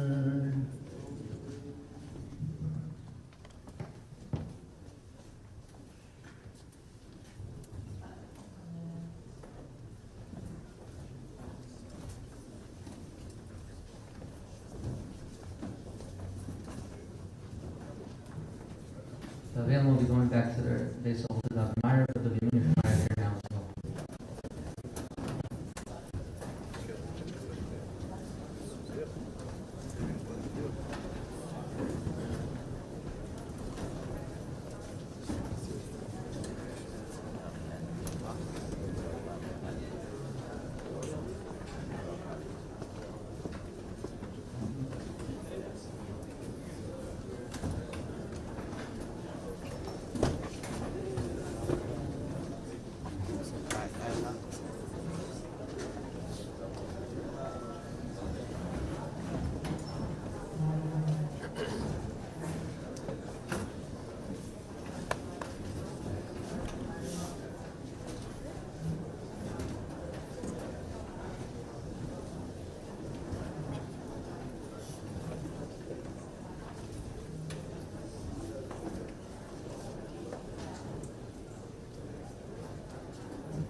Thank you.